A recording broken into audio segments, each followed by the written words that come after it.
Chapter 571 की details. Governor of the sea का residence hall कमरों के एक लैबिरिंथ में खुलता था, जहां खिड़कियों की कमी की वजह से क्रिम्सन मून की रोशनी भी बस नाम मात्र की आ रही थी। उस धुंधलेपन ने पूरे इलाके पर खामोशी की चादर ओढ़ दी थी। भले ही डेप्यूटी होस्ट बेशकीमती Ring of the C queen को पकड़े हुए सावधानी से आगे बढ़ रहा था, फिर भी फर्श से उसकी आहट की हल्की गूंज सुनाई दे रही थी। लूमियन ने उसे बेसमेंट की सीढ़ियों की तरफ जाते हुए देखा और उसे अचानक एक बात समझ में आई। एक बार बेसमेंट में पहुंचने के बाद डेप्यूटी होस्ट बिना किसी को पता चले असली Ring of the C queen को एक नकली अंगूठी से आसानी से बदल सकता था। बाकी डेप्यूटीज हॉल में बिजी थे और गवर्नर ऑफ द सी, जिसमें फिजिकल मॉडिफिकेशंस हो रहे थे, उसके पास मेडन्स ऑफ द सी मौजूद थीं। सी स्पॉन भी यहाँ वहाँ फैले हुए थे। थ्योरी चढ़ाते हुए लूमियन ने दूसरे डेप्यूटी होस्ट की तरफ एक तिरछी नजर डाली। उसने अपनी आवाज धीमी की और हौरे से बात की, जो असल में हुआन ओरो का रूप था, और इंटीजन भाषा में पूछा, हर साल विजिल रिचुअल के दौरान क्या कोई डेप्यूटी होस्ट अकेला Ring of the C queen को बेसमेंट में ले जाता है और 1 घंटे बाद वापस लाता है? उसने अकेला शब्द पर जोर दिया। हुआन ओरो ने धीरे से सिर हिलाया। हाँ, इस बिल्डिंग में एक्स्ट्रा प्रोटेक्शन की कोई जरूरत नहीं है। पर जैसे ही हुआन ओरो अपनी बात जारी रखने वाला था, वो अचानक रुक गया। ये बिना किसी की नजर में आए Ring of the C queen को बदलने का एक सुनहरा मौका था। ये सच था कि बाहरी दुश्मन इस बिल्डिंग को पार नहीं कर सकते थे, लेकिन इसका मतलब ये नहीं था कि अंदर के डेप्यूटी होस्ट्स की अपनी कोई चाल नहीं थी। लूमियन ने वक्त बर्बाद नहीं किया और हुआन ओरो की तरफ मुड़कर कहा, क्या मुझे पीछे आना चाहिए या आप संभालेंगे? हुआन ओरो ने मामले को गंभीरता से लिया, अपनी सीट से उठे और जवाब दिया, मैं जाऊंगा। अपनी शक्तियों का इस्तेमाल करते हुए उन्होंने खुद को संभाला और तेजी से डेप्यूटी होस्ट को पकड़ लिया। एक गहरी आवाज में उन्होंने कहा, चलो साथ चलते हैं। मैं अपने एंसेस्टर्स को सम्मान देने का ये मौका हाथ से नहीं जाने देना चाहता। दूसरे डेप्यूटी होस्ट ने कोई ऐतराज नहीं किया। जब लूमियन ने उन दोनों को अपनी लालटेन जलाकर बेसमेंट में उतरते देखा, तो उसका दिमाग आने वाले सीक्वेंस की कल्पना करने लगा। Ring of the C queen को उस पुरानी पत्थर की प्लेटफॉर्म पर रखो, पूर्वजों को प्रार्थना अर्पित करो, सतह पर वापस आओ, फिर से अंदर जाओ और 1 घंटे बाद उसे वापस ले आओ। उस 1 घंटे के दौरान Ring of the C Queen बेसहारा बेसमेंट में पड़ी रहती है, जहां कोई भी उसमें छेड़छाड़ कर सकता है। अगर किसी ने खुद को पहले से वहां छुपाया हो, तो असली अंगूठी को नकली से बदलना एक सीधा काम होगा। यकीनन इस जगह पर घुसपैठ करना और खुद को छुपाना कोई आसान काम नहीं है। मैं भी ये नहीं कर सकता। सी स्पॉन द्वारा पकड़े जाने से पहले मैं मुश्किल से 2 मिनट टिक पाऊंगा। Ring of the C queen को उसी घिसे हुए पत्थर के प्लेटफॉर्म पर रखना होता है। कोई भी बदलाव। इन ख्यालों के बीच लूमियन को अचानक लाई ईयरिंग के बदलाव याद आए, जब वो बेसमेंट के उसी पुराने पत्थर के प्लेटफॉर्म पर रखी गई थी। सीयर पाथवे के उस आइटम ने एक पैटर्न एक्टिवेट कर दिया था, जिसमें अप्रेंटिस और मरॉडर की खूबियां थीं, जिससे उसे किसी की शक्ति सोखने की काबिलियत मिली जो आधा महीना चली। लाई ये कमाल कर सकता था, लेकिन Ring of the C Queen के बारे में क्या? भले ही वो सीयर, अप्रेंटिस या मरॉडर पाथवे का आइटम नहीं था, लेकिन इसे एमोन द्वारा बताए गए एक रिचुअल के हिसाब से बारीकी से बनाया गया था। शायद वक्त के साथ वो बेसमेंट की अनोखी खूबियों को एक्टिवेट कर सके और धीरे धीरे चोरों वाली आदतों को अपना ले। हाँ, यह देखते हुए कि सी सैक्रिफिशियल रिचुअल का असली मकसद समुद्र के तल पर मौजूद सील से शक्ति निकालना और उसे हासिल करना है, Ring of the C Queen, जो कि एक की आइटम है, न केवल उस सील को एक हद तक ढीला कर सकती है, बल्कि उसमें शक्ति चुराने की काबिलियत भी हो सकती है। ये रिचुअल के अलग अलग लोगों के बीच फायदे बांट सकती है। सबसे ज्यादा फायदा होस्ट को मिलता है, उसके बाद मेडन्स ऑफ द सी को असिस्टेंट होस्ट्स के तौर पर, और फिर रिचुअल के दायरे में आने वाले डेप्यूटी होस्ट्स और सेलर्स को, बशर्ते उनके पास वैसी ही शक्तियां हों। असल में हुआन ओरो और उनके साथियों की रिंग मेकिंग रिचुअल की समझ अधूरी है। पूर्वजों को सम्मान देना वाला हिस्सा बहुत जरूरी है। बिना पूर्वजों को याद किए सी सैक्रिफिशियल रिचुअल सिर्फ सील को खोलेगा, लेकिन जमा हुई शक्ति को चुरा नहीं पाएगा। इसके बजाय वो शक्ति फटकर बिखर जाएगी। लूमियन अभी मिस्टिसिज्म की इस भयानक पेचीदगी पर हैरान ही हो रहा था कि तभी एक अचानक अलार्म ने उसे चौंका दिया। उसे एहसास हुआ कि उसने एक बहुत जरूरी बात को नजरअंदाज कर दिया था। मैडम मैजिशियन के मुताबिक Ring of the C Queen के काम करने के तरीके और सी प्रेयर रिचुअल के बारे में उनके अंदाजे के हिसाब से अप्रैल फूल के द्वारा टॉरेज में बनाई गई नकली अंगूठी को असली से बदलने पर समुद्र के गुस्से जैसी तबाही मचनी चाहिए थी, जिसमें गवर्नर ऑफ द सी, सभी डेप्यूटी होस्ट्स और कुछ सेलर्स खत्म हो जाते। उस नकली अंगूठी में शुरुआत की रिंग मेकिंग रिचुअल नहीं हुई थी, जिससे उसमें कोई पैटर्न, सिंबल या जरूरी मिस्टिसिज्म के लक्षण नहीं थे। भले ही गवर्नर ऑफ द सी तय किए गए मंत्र पढ़ता, वो सील को खोलने के लिए उसमें ऊर्जा नहीं भर पाता। एक पूरी तरह नकली चीज होने के नाते उसे कोई हलचल पैदा नहीं करनी चाहिए थी। लेकिन जमा हुई शक्ति को निकालने की उसकी नाकामी की वजह से समुद्र के इलाके में जहाज ज्यादा डूबते और मौसम खराब हो जाता। पिछले साल की घटनाओं के हिसाब से गवर्नर ऑफ द सी द्वारा फेंकी गई नकली अंगूठी को रिचुअल का पहला हिस्सा पूरा करना था। फिर भी पूर्वजों को सम्मान देने के लिए बेसमेंट में रखे बिना वो सील को सिर्फ थोड़ा सा खोल सकती थी, लेकिन जमा हुई शक्ति को पूरी तरह निकाल नहीं सकती थी। इस अधूरी प्रक्रिया की वजह से अचानक धमाका हुआ, जिससे समुद्र में नाराजगी पैदा हुई। लूमियन की आंखें थोड़ी सिकुड़ गईं। एक कंस्पायरर के तौर पर उसने मामले की जड़ पकड़ ली थी। जहाज पर Ring of the C Queen की 2 अंगूठियां थीं, लेकिन दोनों नकली थीं। डेप्यूटी होस्ट द्वारा रिचुअल शिप पर लाई गई अंगूठी भी एक नकली थी। असल में असली Ring of the C Queen पिछले साल के सी प्रेयर रिचुअल में दिखी ही नहीं थी। वह असली Ring of the C Queen, जिसमें फिशरीज गिल्ड के ज्ञान के मुताबिक पूरा रिंग मेकिंग रिचुअल हुआ था, उसे पूर्वजों के सम्मान के लिए बेसमेंट के पत्थर के प्लेटफॉर्म पर रखा ही नहीं गया था। नतीजतन वो भी एक दिखावा थी, एक ऐसी नकली अंगूठी जिसमें सबसे जरूरी असर गायब था। वो डेप्यूटी होस्ट जो पिछले साल अंगूठी को बेसमेंट में ले गया था और वापस लाया था, वो भी इस समस्या का हिस्सा हो सकता है। अप्रैल फूल से जुड़े छोटे सदस्यों को भरोसेमंद नहीं माना जाता था। उनके कामों ने शायद पूरे प्लान में कोई बाधा नहीं डाली। पेट में छुपाई गई नकली अंगूठी और बार्ड का परफॉर्मेंस शायद बाद की जांच के लिए तैयारी और सुरागों को छुपाने का तरीका था। जैसे ही लूमियन के दिमाग में ख्याल दौड़ने लगे, हुआन ओरो और डेप्यूटी होस्ट वापस हॉल में आ गए। ये पत्थर के प्लेटफॉर्म पर है, फिशरीज गिल्ड के प्रेसिडेंट ने, जो हॉर्हे का रूप धरे हुए था, धीरे से लूमियन के कान में कहा। लूमियन ने अपना ध्यान फिर से लगाया और कैजुअल तरीके से पूछा, पिछले साल Ring of the C queen को बेसमेंट में भेजने की जिम्मेदारी किसकी थी? मुझे नहीं पता। बिना किसी खास इंतजाम के कोई भी इसे कर सकता है। पिछले साल हॉल में मौजूद चारों डेप्यूटी होस्ट्स समुद्र के गुस्से में मारे गए थे जब रिचुअल फेल हुआ था। हुआन ओरो ने लूमियन का शक भांपते हुए साफ किया। मर गए? मुश्किल है।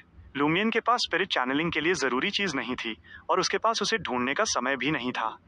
वो बस इतना ही पूछ सका, उनमें से कौन रिंग मेकिंग रिचुअल के बारे में जानता था और Ring of the C Queen की बारीकियों से वाकिफ था।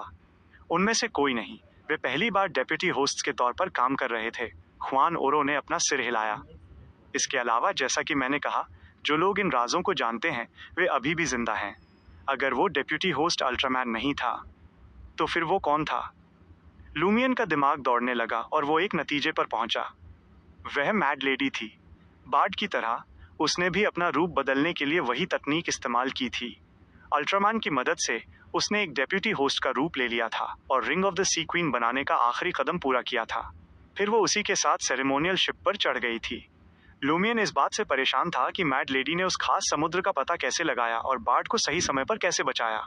अब उसे जवाब मिल गया था। मैड लेडी उस सेरेमोनियल शिप पर ही मौजूद थी, ठीक बार्ड के बगल में। वहां किसी तालमेल या टाइमिंग की जरूरत ही नहीं थी। शुरुआत में मैड लेडी पर बार्ड के साथ मिलकर काम करने का शक था, पर अब लूमियन को समझ आया कि बार्ड ने मैड लेडी के साथ काम किया था, मुश्किल हालात में मदद की और जांच को गुमराह करने की जिम्मेदारी उठाई। लानत है, फेसलेस की काबिलियतें बहुत चिढ़ाने वाली हैं। अप्रैल फूल बहुत ही बेकार है। लूमियन की भावनाएं उतार चढ़ाव करने लगीं और वो खुद को कोसने लगा। अपने एसेटिक स्वभाव की वजह से उसने खुद को भड़कने से रोका। सबसे जरूरी बात यह थी कि भले ही उसने पिछले साल के सी प्रेयर रिचुअल की गुत्थी सुलझा ली थी, लेकिन अल्ट्रामैन की पहचान और अप्रैल फूल के आने वाले प्लान अभी भी छिपे हुए थे। ... रात खामोशी में बीत गई। हार्बर में एक पुराने फैशन के सेल बोट पर चारनेम, जिसने एक छोटी गोल हैट पहनी थी, केबिन से बाहर निकला और नोल्फी के पास गया, जो डेक के किनारे खड़ी थी। चारनेम ने पूछा, अगर हम अभी निकलें तो क्या हम उन खास पानी के इलाकों में पहुंच सकते हैं? नोल्फी ने सिर हिलाते हुए जवाब दिया, हाँ, आधी रात के बाद सितारे एक खास पैटर्न में होंगे। लूमियन के निर्देशों को मानते हुए उसने और बटना ने उसी तट के दूसरे बंदरगाहों से कुछ दिनों के लिए एक नाव किराए पर ली थी। चारनेम मुस्कुराया और बोला, तो फिर चलो चलते हैं। नोल्फी और बटना के हैरान चेहरों को देखकर उसने समझाया, अगर हम गवर्नर ऑफ द सी के सेरेमोनियल शिप का पीछा करेंगे तो फिशरीज गिल्ड हमें पक्का पकड़ लेगी। 1-2 घंटे बाद निकलना बेकार होगा, इसलिए हम समय से पहले जाकर वहां छुप जाएंगे और शांति से मौके का इंतजार करेंगे। हालांकि नोल्फी को समझ नहीं आया कि चारनेम किस मौके की बात कर रहा था। उसने सवाल नहीं किया, उसने जोश के साथ जवाब दिया, ओके। चारनामे फिर बटना की तरफ मुड़ा, क्या तुम हमारे साथ आ रहे हो? ये बहुत खतरनाक होगा। बटना के चेहरे के हाव भाव बदले। 10 सेकंड से ज्यादा सोचने के बाद उसने कहा, मैं आ रहा हूं। चारनेम ने अपनी जुबान से आवाज निकाली पर खामोश रहा। उसी पल नोल्फी ने माथे पर बल डालते हुए डेक के दूसरे हिस्सों को देखा और पूछा, यहाँ के सेलर्स का क्या? हम उनके बिना समुद्र में नहीं जा सकते और वे इतने खतरे का सामना नहीं कर सकते। चार्नेम मुस्कुराया। चिंता मत करो, हमारे पास ऐसे सेलर्स हैं जो खतरे को संभाल सकते हैं। जैसे ही उसने बोलना खत्म किया, वो आधा मुड़ा और अपना दाहिना हाथ केबिन के तीसरे लेवल की तरफ उठाया। उसने अपनी तर्जनी, इंडेक्स फिंगर और अंगूठे को मिलाकर एक अंगूठी जैसा आकार बनाया और अपनी बाकी 3 उंगलियां फैला दी। जल्द ही captain, first mate, second mate और सभी सेलर्स बाहर आए। उनकी आंखें कसकर बंद थीं। किसी स्लीप वॉकर्स की तरह वे एक लाइन में लगे और किनारे की तरफ चल दिए। बटना और नोल्फी की आंखें फटी की फटी रह गईं, जैसे वे किसी डरावने सपने में फंस गए हों। Chapter 572 the real target. Crimson moonlight के नीचे क्रू मेंबर्स किसी जीते जागते मुर्दों की तरह डॉक की तरफ लड़खड़ाते हुए बढ़े और अंधेरे में छिपी अलग अलग बिल्डिंग्स की ओर चले गए। 7 से 8 मिनट में उनके साए अलग अलग जगहों से गायब हो गए। उसके ठीक बाद नोल्फी और बाटना ने केबिन के किनारे से एकदम काली आकृतियों को निकलते देखा और पूरे डेक पर डरावनी पीली, सफेद या गहरी हरी आग जलने लगी। उन काली लपटों में से आकृतियां रेंग कर बाहर निकली। कुछ ने फटे पुराने कपड़े पहने थे और उनकी चमड़ी साफ तौर पर सड़ चुकी थी। दूसरे सफेद हड्डियां थे, जिनके शरीर से मांस के टुकड़े लटके हुए थे। उनकी आंखों के गड्ढों से पीली सफेद आग बाहर निकल रही थी। ये सब लाशें थीं।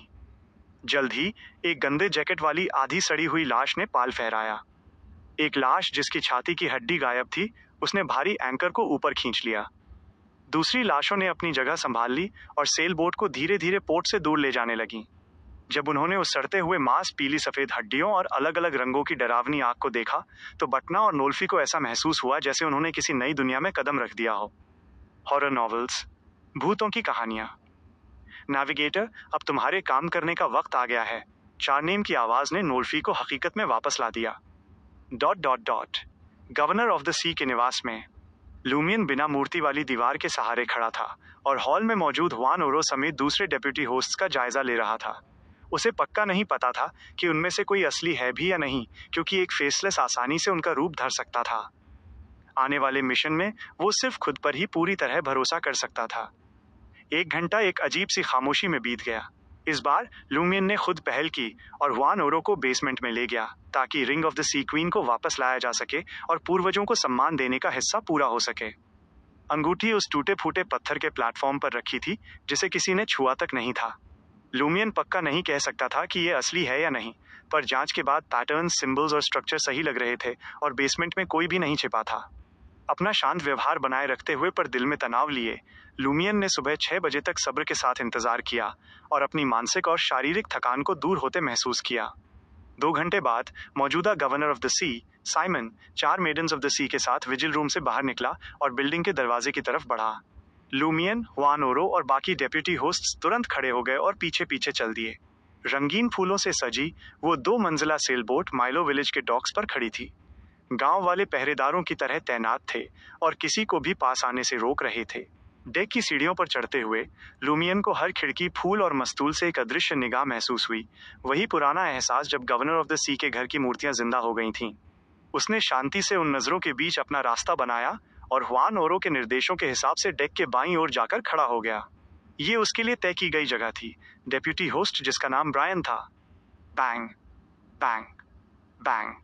माइलो विलेज के डॉक पर रस्मों वाली तोपों से कागज के रंगीन टुकड़े हवा में उड़े, जिससे नजारा काफी रंगीन हो गया। त्योहार जैसे माहौल के बीच जहाज धीरे धीरे रवाना हुआ। वो पोर्ट सैंटा के चक्कर लगाता रहा, लोगों की दुआएं और शोर बटोरता रहा और फिर दूर गहरे समुद्र की तरफ बढ़ गया। एक नेविगेटर के तौर पर हुआन ओरो जहाज को एक अंतहीन नीले समुद्र में ले गए, जहां जमीन का कोई नामो निशान नहीं था। वे कभी बाईं ओर मुड़ते तो कभी दाईं ओर और कभी कभी दिशा भी बदल लेते।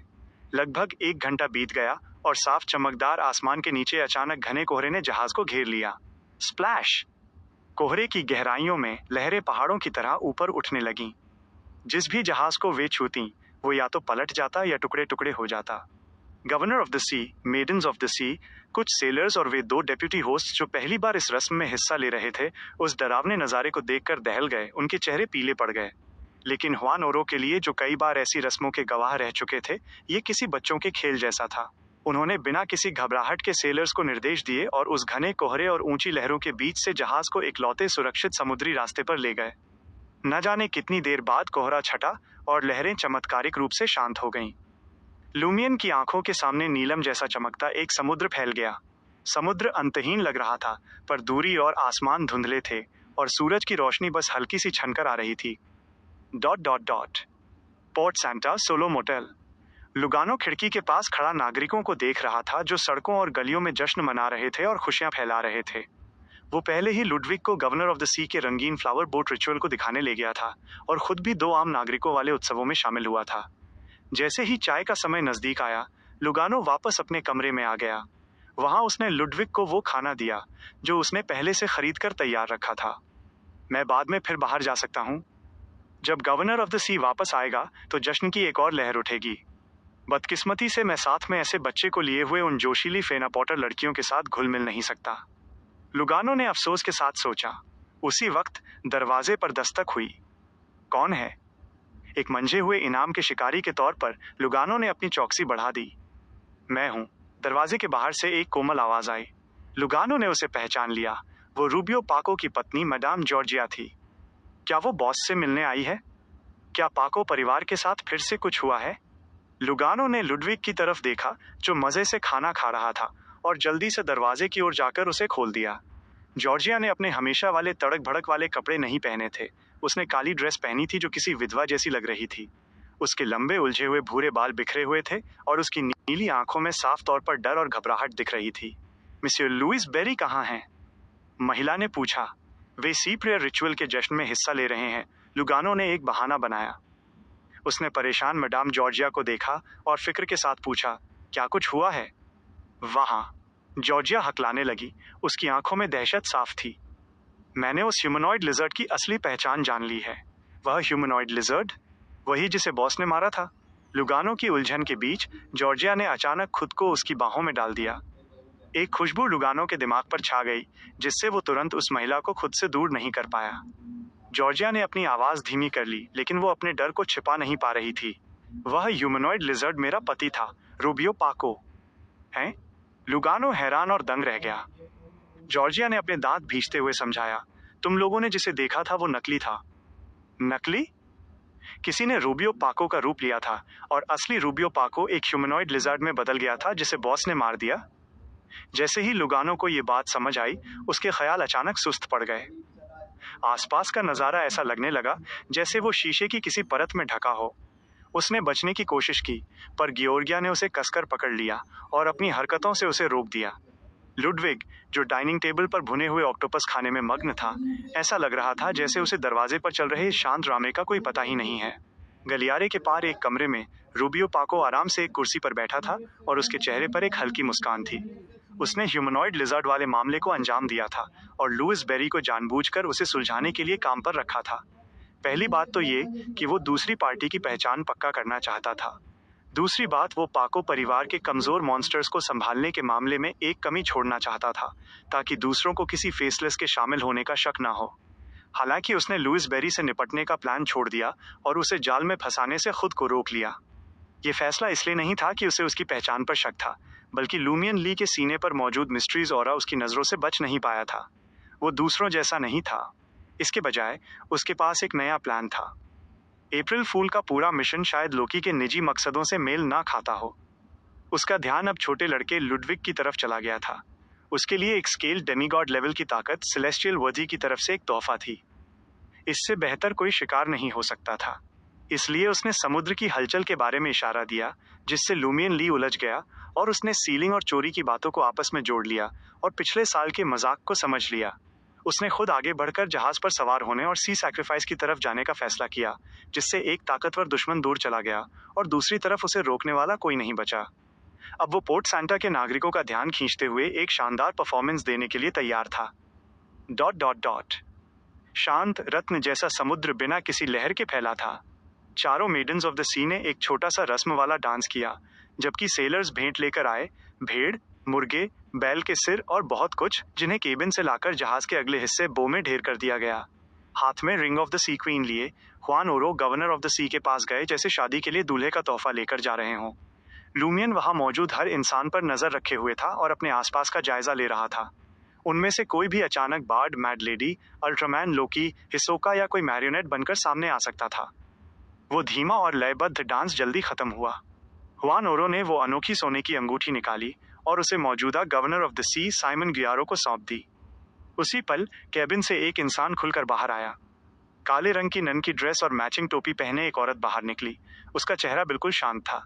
आसपास के सेलर्स ने उस पर कोई ध्यान नहीं दिया, जैसे कि वो अदृश्य हो। ये देखकर लुमियन की आंखों की पुतलियां पहले फैलीं और फिर सिकुड़ गईं। यही डिरेंजमेंट का असली स्रोत था। इटर्नल ब्लेजिंग सन चर्च द्वारा खोया गया वो इंसानी शक्ल वाला सील्ड आर्टिफैक्ट। एक पल में लुमियन को दो बातें समझ में आ गईं। वे डेथ नेविगेटर्स जो असल में बदले हुए गवर्नर्स ऑफ द सी थे, इत्तेफाक से फ्लाइंग बर्ड के पास आए थे और ऊंची लहरें पैदा की थीं। वह ह्यूमनॉइड सील्ड आर्टिफैक्ट अनजाने में समुद्र में निकल पड़ा था और इत्तेफाक से उसने वही मंजिल चुनी थी जो लुमियन ने पोर्ट सैंटा। इन सबके पीछे कोई मकसद था। Chapter 573 board. काले नन के लिबास में उस औरत ने लुमियन की नजर महसूस की, अपना सिर थोड़ा घुमाया और उससे आंखें मिलाईं। लुमियन की नजरें उससे मिली जो न जाने कितने रंगों से भरी थीं, और फिर उसकी आंखों के सामने से वो आकृति गायब हो गई। उसी समय लुमियन को इस घटना की मामूली होने का एहसास हुआ। ये ज्यादा गौर करने लायक बात नहीं थी। मौजूदा गवर्नर ऑफ द सी के बगल में हुआन ओरो ने देखा कि वो शांत नीला समुद्र अब लहरें मार रहा है। धुंधले आसमान में सितारे जो नग्न आंखों से मुश्किल से दिख रहे थे, उनमें बदलाव हुए जिससे उनके अंदर एक अजीब सी हलचल और भावनाओं का उतार चढ़ाव होने लगा। कोई गड़बड़ी? हुआन ओरो ये तय नहीं कर पा रहे थे कि ये अच्छा है या बुरा। हालात को देखते हुए किसी भी बदलाव को एक हादसा माना जा रहा था, जो शायद किसी छिपे हुए दुश्मन की वजह से हो सकता था।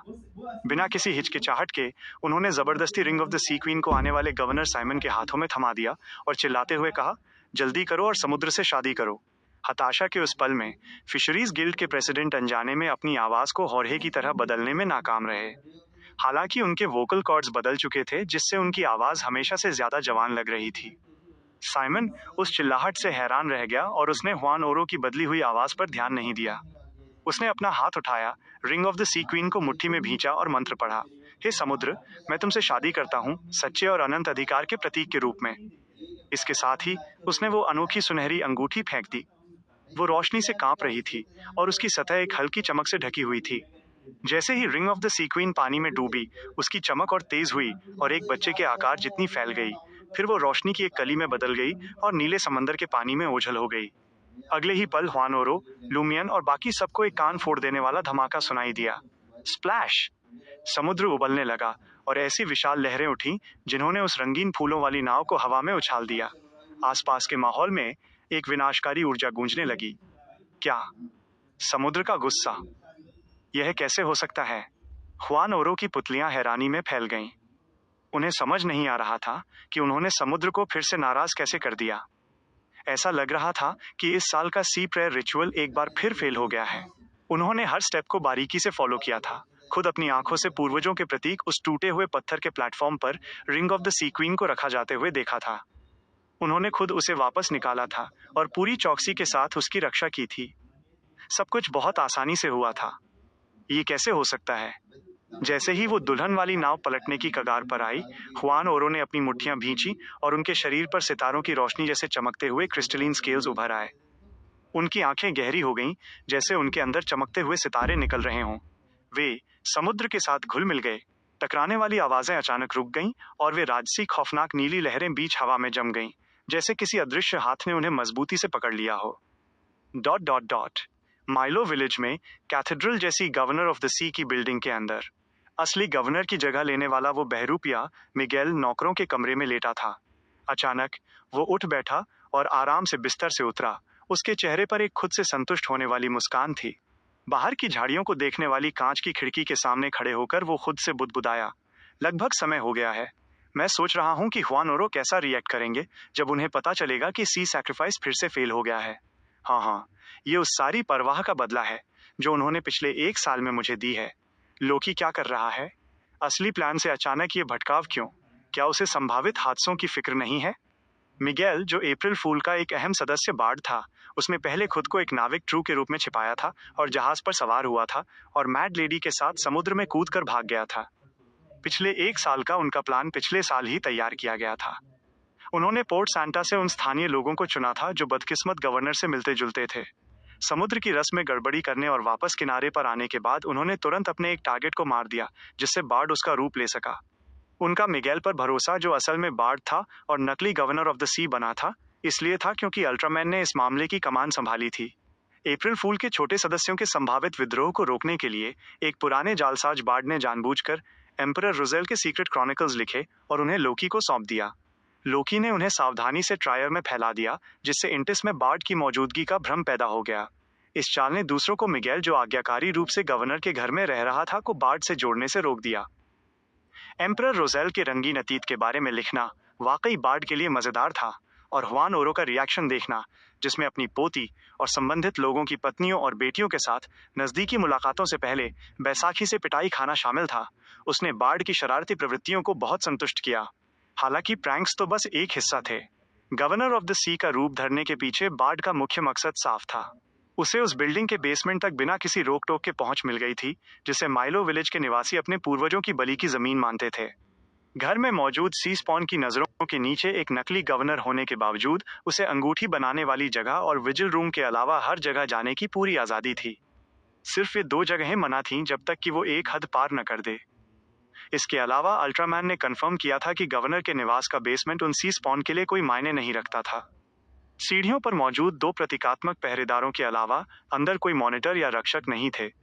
माइलो विलेज के निवासी कभी कभी ही वहां आते थे, और वे बिना अनुमति के बिल्डिंग में घुसकर या बाहर निकलकर गवर्नर ऑफ द सी का सम्मान करते थे।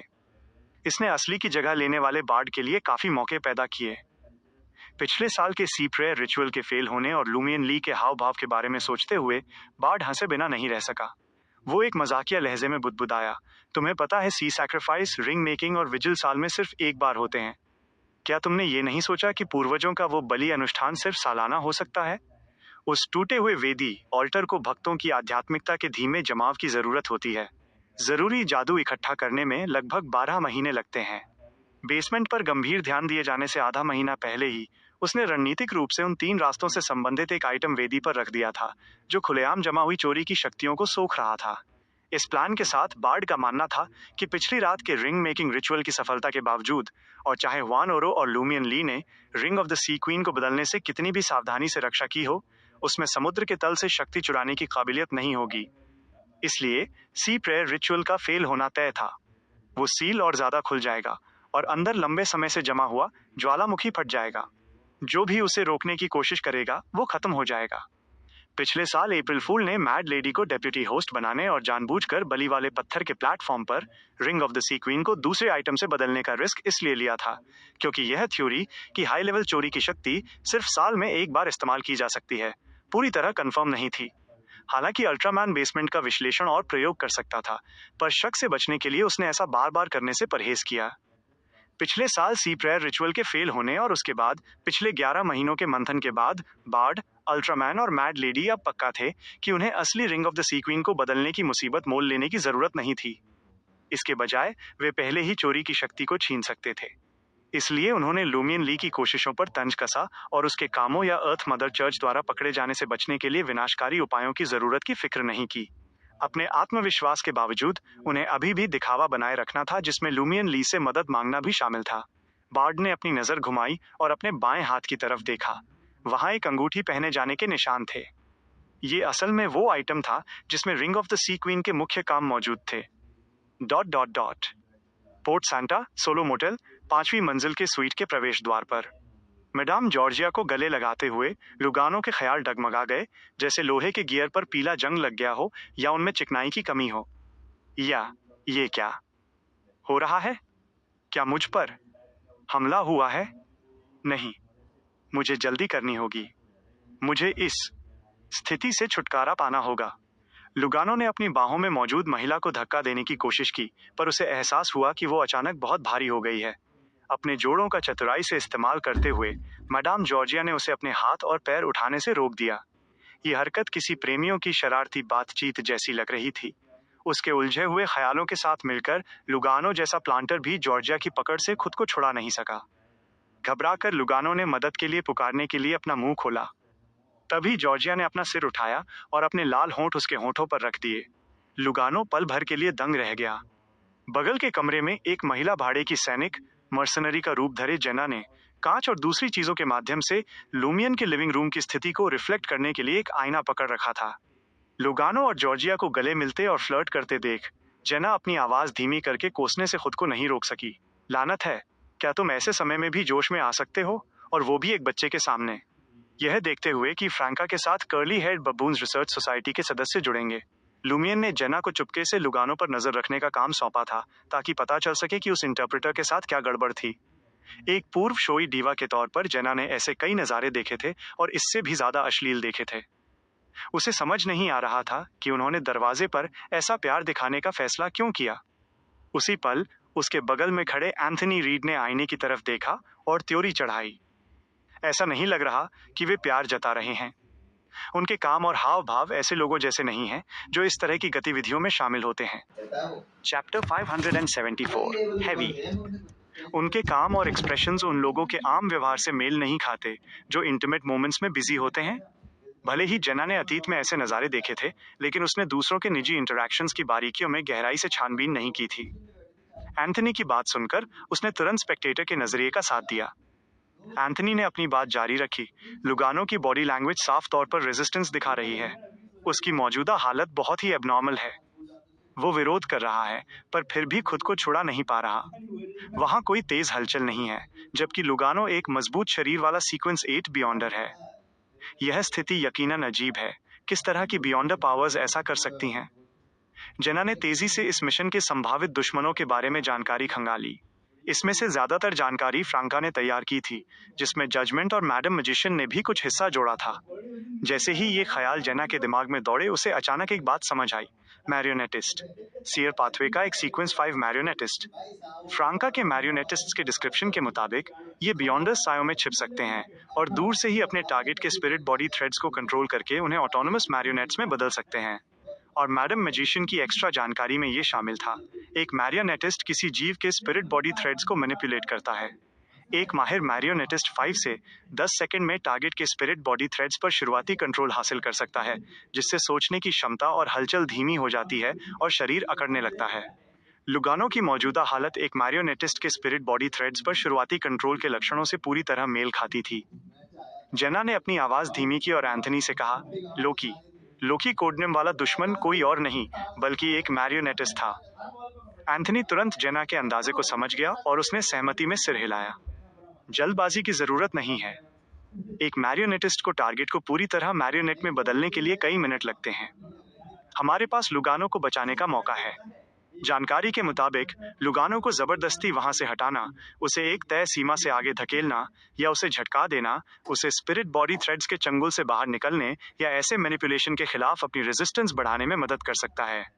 यकीनन सबसे सीधा तरीका लोकी के असली रूप को ढूंढना और दुश्मन पर सीधा हमला करना होगा, ताकि उसे लुगानो के स्पिरिट बॉडी थ्रेड्स को कंट्रोल करने पर ध्यान लगाने से रोका जा सके। जेना एंथनी के इशारे को समझ गई। लुगानो को बचाने की जल्दी मत करो। लोकी का असली रूप ढूंढो जब तक कि उसने हमें पकड़ न लिया हो। वे दोनों एक कपल बनकर पिछली रात सोलो मोटेल के स्वीट में ठहरे थे। एक बार लोकी की पहचान हो जाने के बाद उस अजीब और चालाक दुश्मन से निपटना उनकी क्षमता से बाहर हो सकता था। हालांकि वे एक बड़ा हंगामा खड़ा कर सकते थे और फर्टिलिटी ऑर्डर को रिपोर्ट कर सकते थे, जो स्थानीय बियॉन्डर मामलों के लिए जिम्मेदार थी।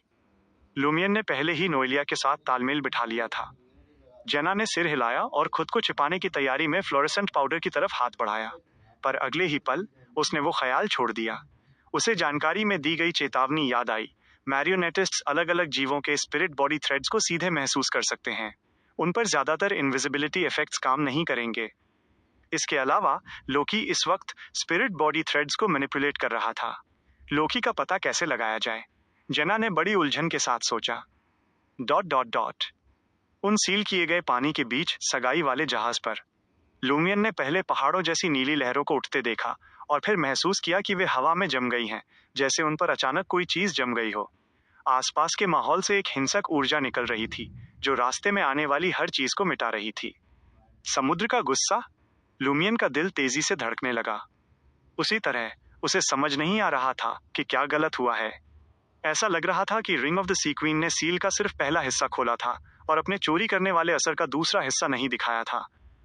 फिर भी रिंग मेकिंग रिचुअल पूरा होने के बाद अंगूठी को वाकई उस टूटे फूटे पत्थर के प्लेटफॉर्म पर रखा गया था। लुमियन और हुआन ओरो उसे वापस ले आए थे। पहले उसे शक था कि क्या Ring of the C queen को बदला गया है, पर अब लुमियन जान गया था कि ऐसा नहीं हुआ था। ये साफ था क्योंकि Ring of the C Queen ने सील को और खोल दिया था। एक नकली अंगूठी जिसमें पिछला रिचुअल न हुआ हो, वो ऐसा काम नहीं कर पाती। क्या ऐसा हो सकता है कि किसी ने बेसमेंट में उस 1 घंटे के दौरान Ring of the C queen को हिला दिया हो, जिससे वो अपनी शक्ति को कम करने की अवधि पूरी न कर पाई हो? या शायद बेसमेंट का वो जरूरी पत्थर का प्लेटफॉर्म पहले ही तबाह कर दिया गया था, जिससे पूर्वजों की रस्म पूरी होने में बाधा आई? मुश्किल है। पहला सीन हुआन ओरो, मेरी और उन सी स्पॉन की नजरों से कैसे बच सकता था, और दूसरा सीन इतना मामूली नहीं होता। यकीनन सी स्पॉन उसे ढूंढ लेते। जैसे ही लूमियन के ख्याल दौड़ने लगे, उसे अचानक अपने आसपास की विनाशकारी ऊर्जा से एक हल्की रगड़ महसूस हुई। उसका दिमाग तुरंत किसी चीज से जुड़ गया। धुंधले तौर पर लूमियन को गहरा नीला समुद्र का तल दिखा, जो लगभग पूरी तरह काला था। उसने चट्टानों और बजरी के बीच फंसी एक अजीब चीज देखी। वो चीज बहुत विशाल थी, जो फर्टिलिटी ऑर्डर के आश्रम और गवर्नर ऑफ द सी के निवास को मिलाकर भी उससे बड़ी थी। उसका रंग चांदी जैसा स्लेटी था और उसकी बनावट एक विशाल धुरी स्पिंडल जैसी थी जिसका सामने का हिस्सा गायब था। उसी पल उस चीज का एक हिस्सा चमकदार सितारों की रोशनी से जगमगा उठा। साथ मिलकर वे एक गोलाकार पारदर्शी दरवाजे की तरह लग रहे थे। उस दरवाजे के जरिए लूमियन ने अंदर का एक खास नजारा देखा। चांदी जैसी स्लेटी धातु की दीवारें खास छेदों से भरी थीं, जो छत्तों हाइव्स की तरह लग रही थीं। कुछ घोंसलों में काले झाग से पतले, कांटों से ढके बेटिंग्स ब्लैक इंसेक्ट्स रेंगकर बाहर आ रहे थे। कुछ घोंसलों में 10 से ज्यादा खाने थे, जिनके अंदर एक झुर्रियों वाला लिटिल डेविल पड़ा था, जो शायद मर चुका था और अलग अलग रूपों में बिखर रहा था। जैसे ही ये अजीब और खौफनाक नजारा लूमियन के दिमाग में छप गया, वो अपनी सुस्ती से बाहर आया। उसे अप्रैल फूल की हरकतों के बारे में सोचने की परवाह नहीं थी। उसने तेजी से सोचा कि उस सील्ड ऑब्जेक्ट को पागल होने और पूरी तरह आजाद होने से कैसे रोका जाए। निकाली गई शक्ति ने अभी तक कोई नुकसान नहीं पहुंचाया है। ऐसा लग रहा है कि हुआन ओरो ने अपनी जान की कीमत पर इसे दबा रखा है। अगर मैं आजाद हुई इस शक्ति को चुराने और उसे समुद्र के खून वाले हर इंसान में बांटने का मौका लपक लूं, तो सी सैक्रिफाइस का हिस्सा पूरा होने और सी प्रेयर रिचुअल के सफल होने की संभावना है। चोरी करना। एक पल में लूमियन ने 2 समाधानों पर विचार किया। पहला, वो तुरंत मिस्टर फूल से मदद मांग सकता था, जो इस क्षेत्र के एक्सपर्ट थे और टर्मीबोरोस की मिसाल पहले से मौजूद थी। दूसरा, वो लाई इयरिंग का इस्तेमाल कर सकता था, वो रहस्यमयी चीज जिसे पूर्वजों के सम्मान वाले पत्थर के प्लेटफॉर्म पर दूसरों की शक्तियां चुराने की काबिलियत मिली थी। लूमियन ने तेजी से पहला ऑप्शन छोड़ दिया, ये देखते हुए कि इसमें अप्रैल फूल शामिल था। Heaven and earth for blessings वाले सेलेस्टियल वर्दी उनके पीछे थे, इसलिए मिस्टर फूल की मदद मांगना शायद तुरंत कोई जवाब न दे। इसमें काफी वक्त लग सकता था। रही बात दूसरे तरीके की, लूमियन को इसमें एक मजबूरी और इत्तेफाक का गहरा एहसास हुआ। लिए ने हाल ही में किसी और की शक्ति चुराने की काबिलियत हासिल की थी, और यहाँ ये एक नाजुक मोड़ पर फायदेमंद साबित हो रही थी। गहरी जांच परख के लिए समय की कमी की वजह से लूमियन ने एक तुरंत फैसला लिया। इत्तेफाकों और मजबूरियों को अभी के लिए किनारे रखो। मौजूदा मुश्किल को सुलझाना ही सबसे व्यावहारिक तरीका था। उसने फिर अपनी जेब से चांदी की लाई इयरिंग निकाली। आमतौर पर ऐसी चीजें सगाई वाले जहाज पर नहीं लाई जा सकती थी, सी स्पॉन उन्हें पक्का ढूंढ लेते। हालांकि इस बार हुआन ओरो ने पहले ही सी स्पॉन से बात कर ली थी, ये कहते हुए कि वो और उसका असिस्टेंट डेप्यूटी होस्ट का रूप धरेंगे और किसी भी संभावित दुर्घटना से बचने के लिए जहाज पर सवार होंगे। सी स्पॉन ने गद्दारों के बाहर होने के दौरान फिशरीज गिल्ड के प्रेसिडेंट पर किसी और से ज्यादा भरोसा किया। उनकी समझदारी बहुत ज्यादा नहीं थी और वे विशेष रूप से सी प्रेयर रिचुअल को लेकर बहुत रक्षात्मक थे। लाई इयरिंग को पकड़कर लूमियन ने अपनी आध्यात्मिकता स्पिरिचुअलिटी का विस्तार किया। उसने तुरंत अपने आसपास की सितारों की रोशनी को महसूस किया और उनकी मौजूदगी को भांप लिया। लूमियन ने अनजाने में अपना हाथ आगे बढ़ाया और अपनी कलाई घुमाई। सितारों की ढेर सारी रोशनी नीचे गिरने लगी, जो लाई इयरिंग की तरफ दौड़ रही थी और उसे घेर रही थी। उसी पल उसके सामने एक इंसान प्रकट हुआ। उसने एक काली नन की यूनिफॉर्म पहनी थी और उसके चेहरे पर गहरा दुख झलक रहा था। वो बिना किसी चेतावनी के समुद्र से अचानक छलांग लगाने वाली एक विशालकाय वेल की तरह दिखाई दी। ये वही है, डिरेंजमेंट का स्रोत। लूमियन को आखिरकार वो बात याद आ गई जिसे वो भूल गया था। जहाज पर वाकई ऐसा एक इंसान मौजूद था। अगले ही पल उसने महसूस किया कि वो इंसानी शक्ल वाला सील्ड आर्टिफैक्ट असाधारण रूप से भारी होता जा रहा है, इतना भारी कि आसपास का शून्य वॉइड थोड़ा सा झुक गया। वो इतनी भारी थी कि सितारों की सारी रोशनी समुद्र की तरह उसकी ओर खिंची चली गई। उसका वजन इतना ज्यादा था कि सगाई वाला जहाज डूबने लगा और पास का समुद्र का पानी एक तरफ हट गया। खामोशी से लूमियन ने अपने आसपास के समुद्र को एक पारदर्शी नीले पहाड़ की चोटी में बदलते देखा, जो उनके ऊपर मंडरा रहा था जब वे समुद्र के तल की तरफ नीचे उतर रहे थे। वो एक गहरे कुएं की दीवारों जैसा लग रहा था और कुएं का मुंह, जो इन दीवारों से बना था, हर बीतते पल के साथ और दूर होता जा रहा था। डॉट डॉट डॉट 4 घंटे पहले धुंधले समुद्र के किनारे पर नोल्फी ने चारनेम से कहा, तुम्हें अब से मेरी बात पूरी तरह माननी होगी, वरना ये बहुत खतरनाक होगा। जरूर, चारनामे ने सिर हिलाया। लेकिन उससे पहले हमें खुलकर बात करने की जरूरत है।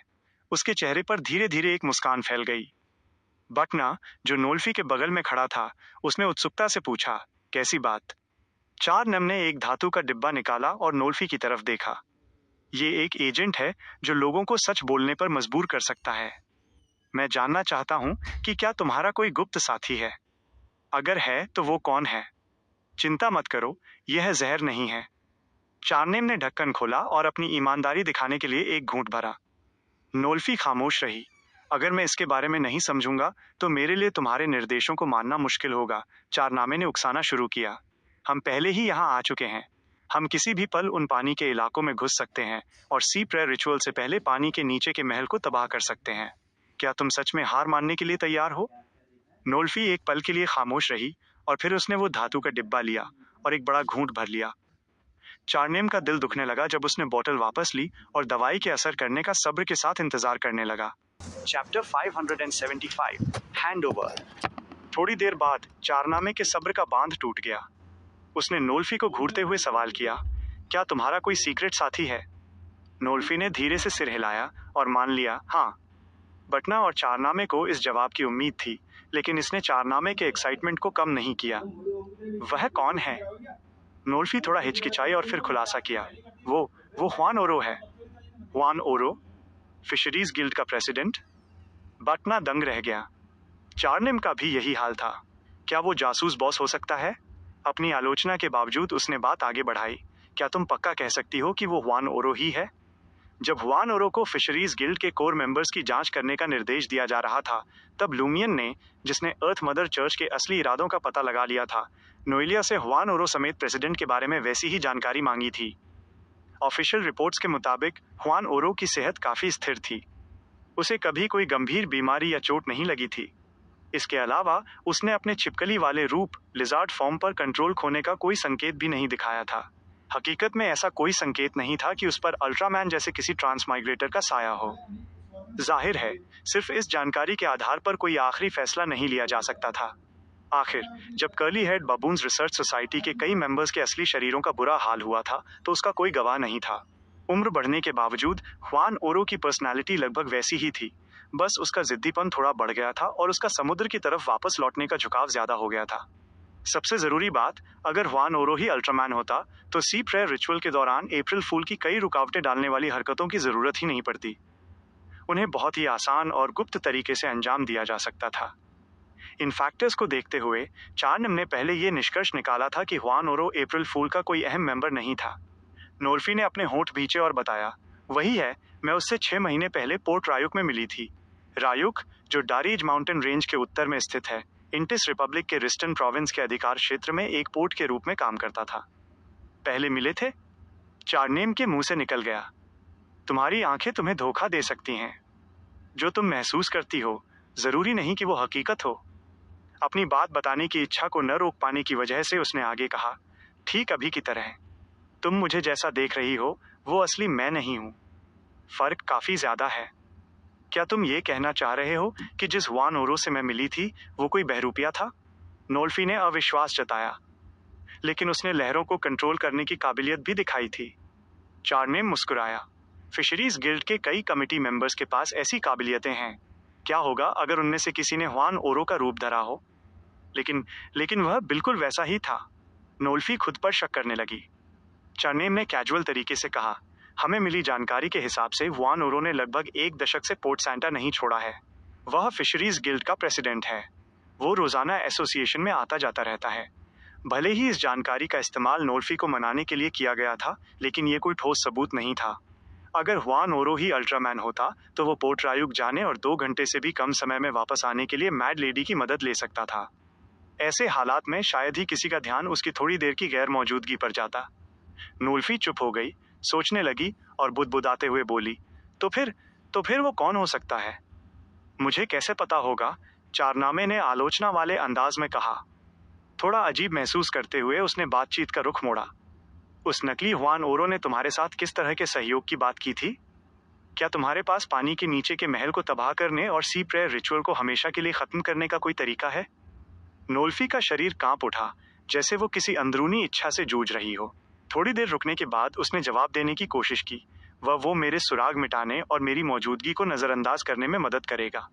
वो मुझे गवर्नर के जहाज से पहले एक नाव पर सवार होने और बली वाले पानी में घुसकर खुद को छिपाने की इजाजत देगा। फिर जैसे ही governor of the sea, ring of the C queen को सबके सामने लाएगा और शादी के प्रस्ताव के शब्द बोलेगा, मैं एक लाइन बोलूंगी। मेरी माँ ने मुझे वो हिस्सा सिखाया था। इसकी शुरुआत महल के साथ उनके गहरे संबंध से हुई थी, जब उन्हें समुद्र का आशीर्वाद मिला था।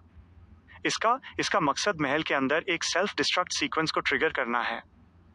नोल्फी के शब्द अब और आसानी से निकल रहे थे, जिसका मतलब था कि उसने विरोध करना छोड़ दिया था। Self destruction sequence? क्या तुम पक्का कह सकती हो? क्या तुम्हें समझ आता है कि वो भाषा कहाँ से आई है? चारनामे के चेहरे पर शक के भाव थे। मेरी माँ ने मुझे यही बताया था।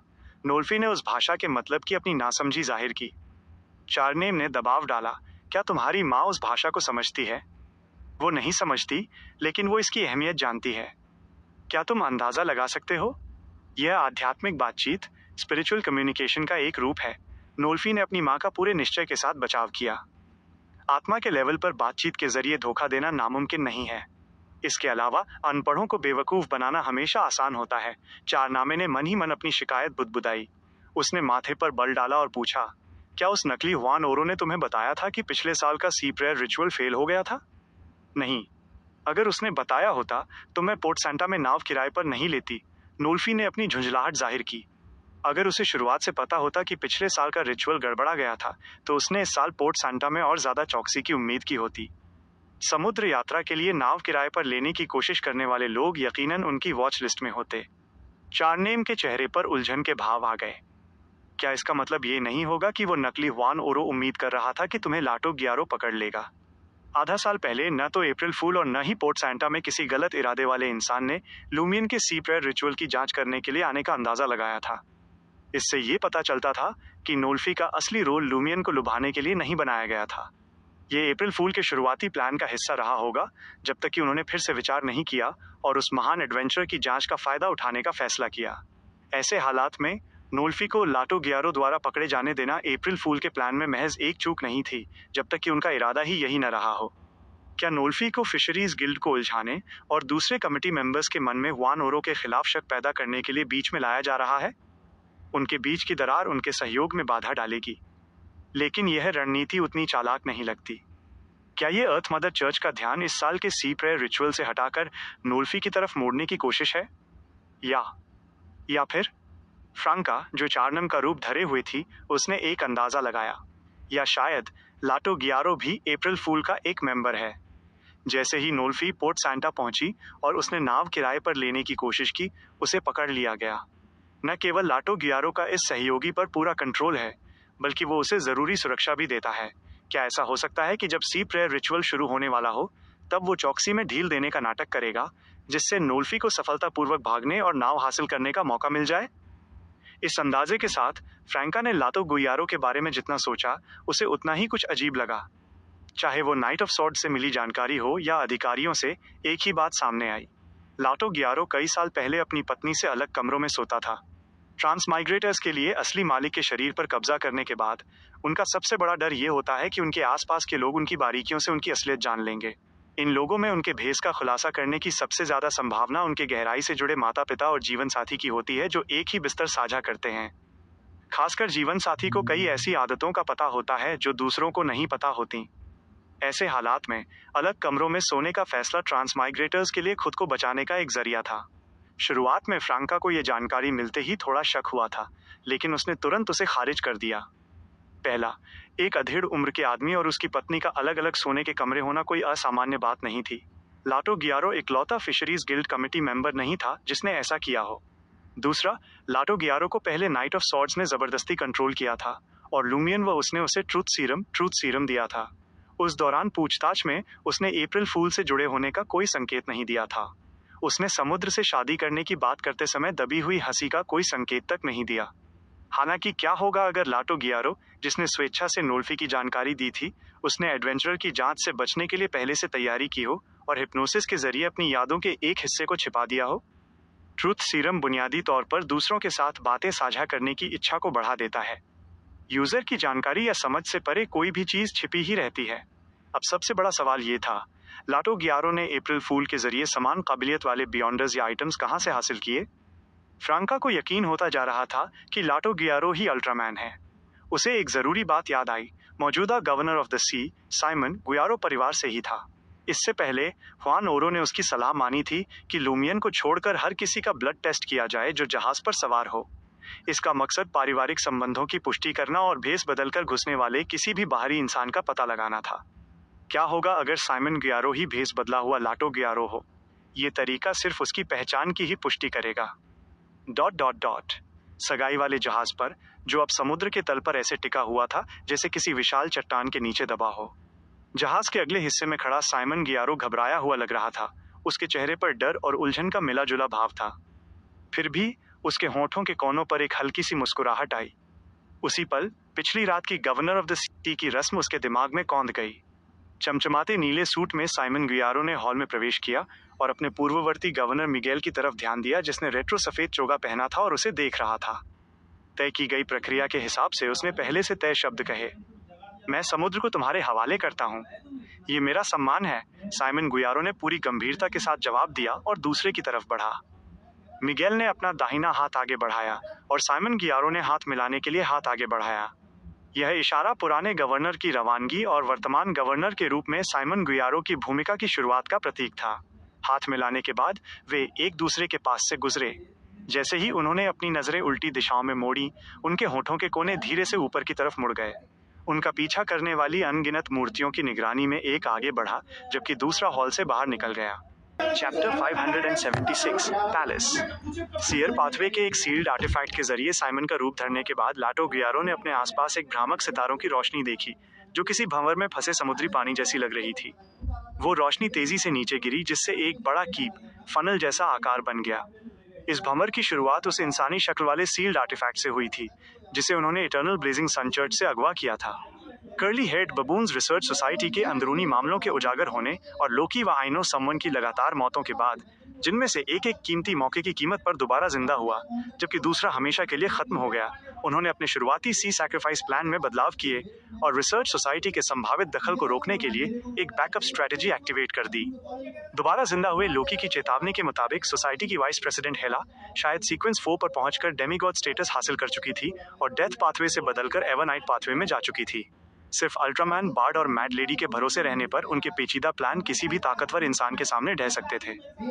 यकीनन उन्हें यकीन था कि अगर सिर्फ हेला अकेली होती तो वे संभाल लेते, लेकिन प्रेसिडेंट गैंडाल्फ के बारे में सोचकर, जो एक पहेली थे, और दूसरे वाइस प्रेसिडेंट्स व सोसाइटी के शरारती मेंबर्स को ध्यान में रखते हुए उनका हौसला डगमगा गया। उनसे निपटना अब एक नामुमकिन चुनौती जैसा लग रहा था। सितारों की रोशनी तेजी से बढ़ी, जिससे काले नन के लिबास में वो दुखी औरत जहाज पर सबके सामने आ गई। उसकी मौजूदगी में एक चुंबकीय खिंचाव था, जैसे वो अपने आसपास की हर चीज को सोखने की कोशिश कर रही हो।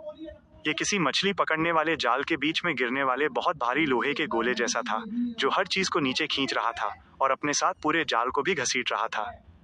ऐसे हालात में जो चीजें पहले रुकी हुई थीं, वे कुदरती तौर पर फिसलने लगीं। सबसे ज्यादा असर हुआन ओरो पर पड़ा, जिनका समुद्री खून और ताकत बहुत जबरदस्त थी। समुद्र के गुस्से का मुकाबला करते हुए उन्हें एक स्पेशल इन्वर्जन महसूस हुआ, जैसे उनका आगे और पीछे का हिस्सा ऊपर नीचे में बदल गया हो। किसी खाई के ऊपर रास्ता भटके हुए इंसान की तरह वे अनजाने में तेज रफ्तार से गहराई की तरफ गिरने लगे, जहां काले नन के लिबास वाली वो औरत इंतजार कर रही थी। लूमियन को छोड़कर बाकी डेप्यूटी होस्ट ने खुद पर एक अदृश्य खिंचाव महसूस किया। वे संघर्ष करते हुए उस इंसानी सील्ड आर्टिफैक्ट की तरफ लड़खड़ाने लगे। उनके अंदर की समुद्री ताकत डगमगा गई, जो उन्हें सतह की तरफ धकेल रही थी, जिससे उनके शरीर पर चमकते हुए सितारे जैसे स्केल्स उभर आए, जो आपाखोने लूजिंग कंट्रोल का इशारा दे रहे थे। मेडन्स ऑफ द सी और जहाज पर मौजूद नाविक भी उस भयानक खिंचाव से जूझ रहे थे और अपनी जगह पर डगमगा रहे थे। कुछ की चमड़ी सपाट और चिकनी हो रही थी, दूसरों के मांस से स्केल्स बाहर निकल रहे थे और कुछ रुक रुक कर अपने पैर हिला पा रहे थे। लूमियन, हालांकि तुलनात्मक रूप से सुरक्षित था, फिर भी उस लगातार खिंचाव का मुकाबला करने के लिए अपनी पूरी ताकत लगा रहा था। एक एसेटिक के तौर पर उसे धुंधले तौर पर वहां मौजूद हर इंसान की किस्मत की नदी उस इंसानी सील्ड आर्टिफैक्ट की तरफ बढ़ती महसूस हुई। भविष्य की धाराएं सिमटकर एक हो रही थीं, जो यकीनन सिर्फ एक ही संभावना की तरफ ले जा रही थी, मौत। उसी पल लूमियन समझ गया कि वो इंसानी सील्ड आर्टिफैक्ट किसी को मौत का श्राप देने के लिए शब्दों का इस्तेमाल क्यों कर सकता था। लाटो गियारो ने हाथ बढ़ाया और उस औरत के अदृश्य खिंचाव से बचने के लिए जहाज के किनारे को मजबूती से पकड़ लिया। उसकी नजर ने जहाज पर मौजूद लोगों का जायजा लिया और फिर समुद्र की गहराइयों की तरफ मुड़ गई। नीले समुद्री पानी की एक पारदर्शी दीवार से घिरा हुआ वो जहाज नीचे उतरने लगा। समुद्री जीव उसके अंदर तैर रहे थे, जो शायद इस गड़बड़ी से अनजान थे। दूर समुद्र के तल पर एक धुरी स्पिंडल के आकार की चांदी स्लेटी चीज नजर आई, जिसका सिरा चट्टानों में धंसा हुआ था। लाटो गियारो ने अपनी मुस्कुराहट को दबा लिया। वो अपनी मंजिल के करीब था। फिशरीज गिल्ड के वे बेवकूफ और बेखबर अर्थ मदर चर्च शायद कभी नहीं समझ पाएंगे कि यहाँ समुद्र के तल पर क्या सील किया गया था। वो कोई तथाकथित महल नहीं, बल्कि एक स्पेसशिप था, एक अंतरिक्ष यान जो फोर्थ ईपॉक के दौरान यहाँ घुसा था। उसमें एक साइफाई डायमेंशन था जिसमें मिस्टिकल बियॉन्डर तत्वों के साथ जुड़ी हुई एडवांस टेक्नोलॉजी थी, जो उस पूरे स्पेसशिप का कोर बनाती थी। एक लोकेटर, एक पैट्री डिश, एक ब्रीडिंग बॉक्स, एक स्टारगेट का अहम हिस्सा, एक ऐसी जगह जहां एक बियॉन्डर ऑब्जेक्ट सोया हुआ था। समुद्र के बच्चों द्वारा बनाई गई Ring of the C Queen उस स्पेसशिप की चाबी का काम करती थी।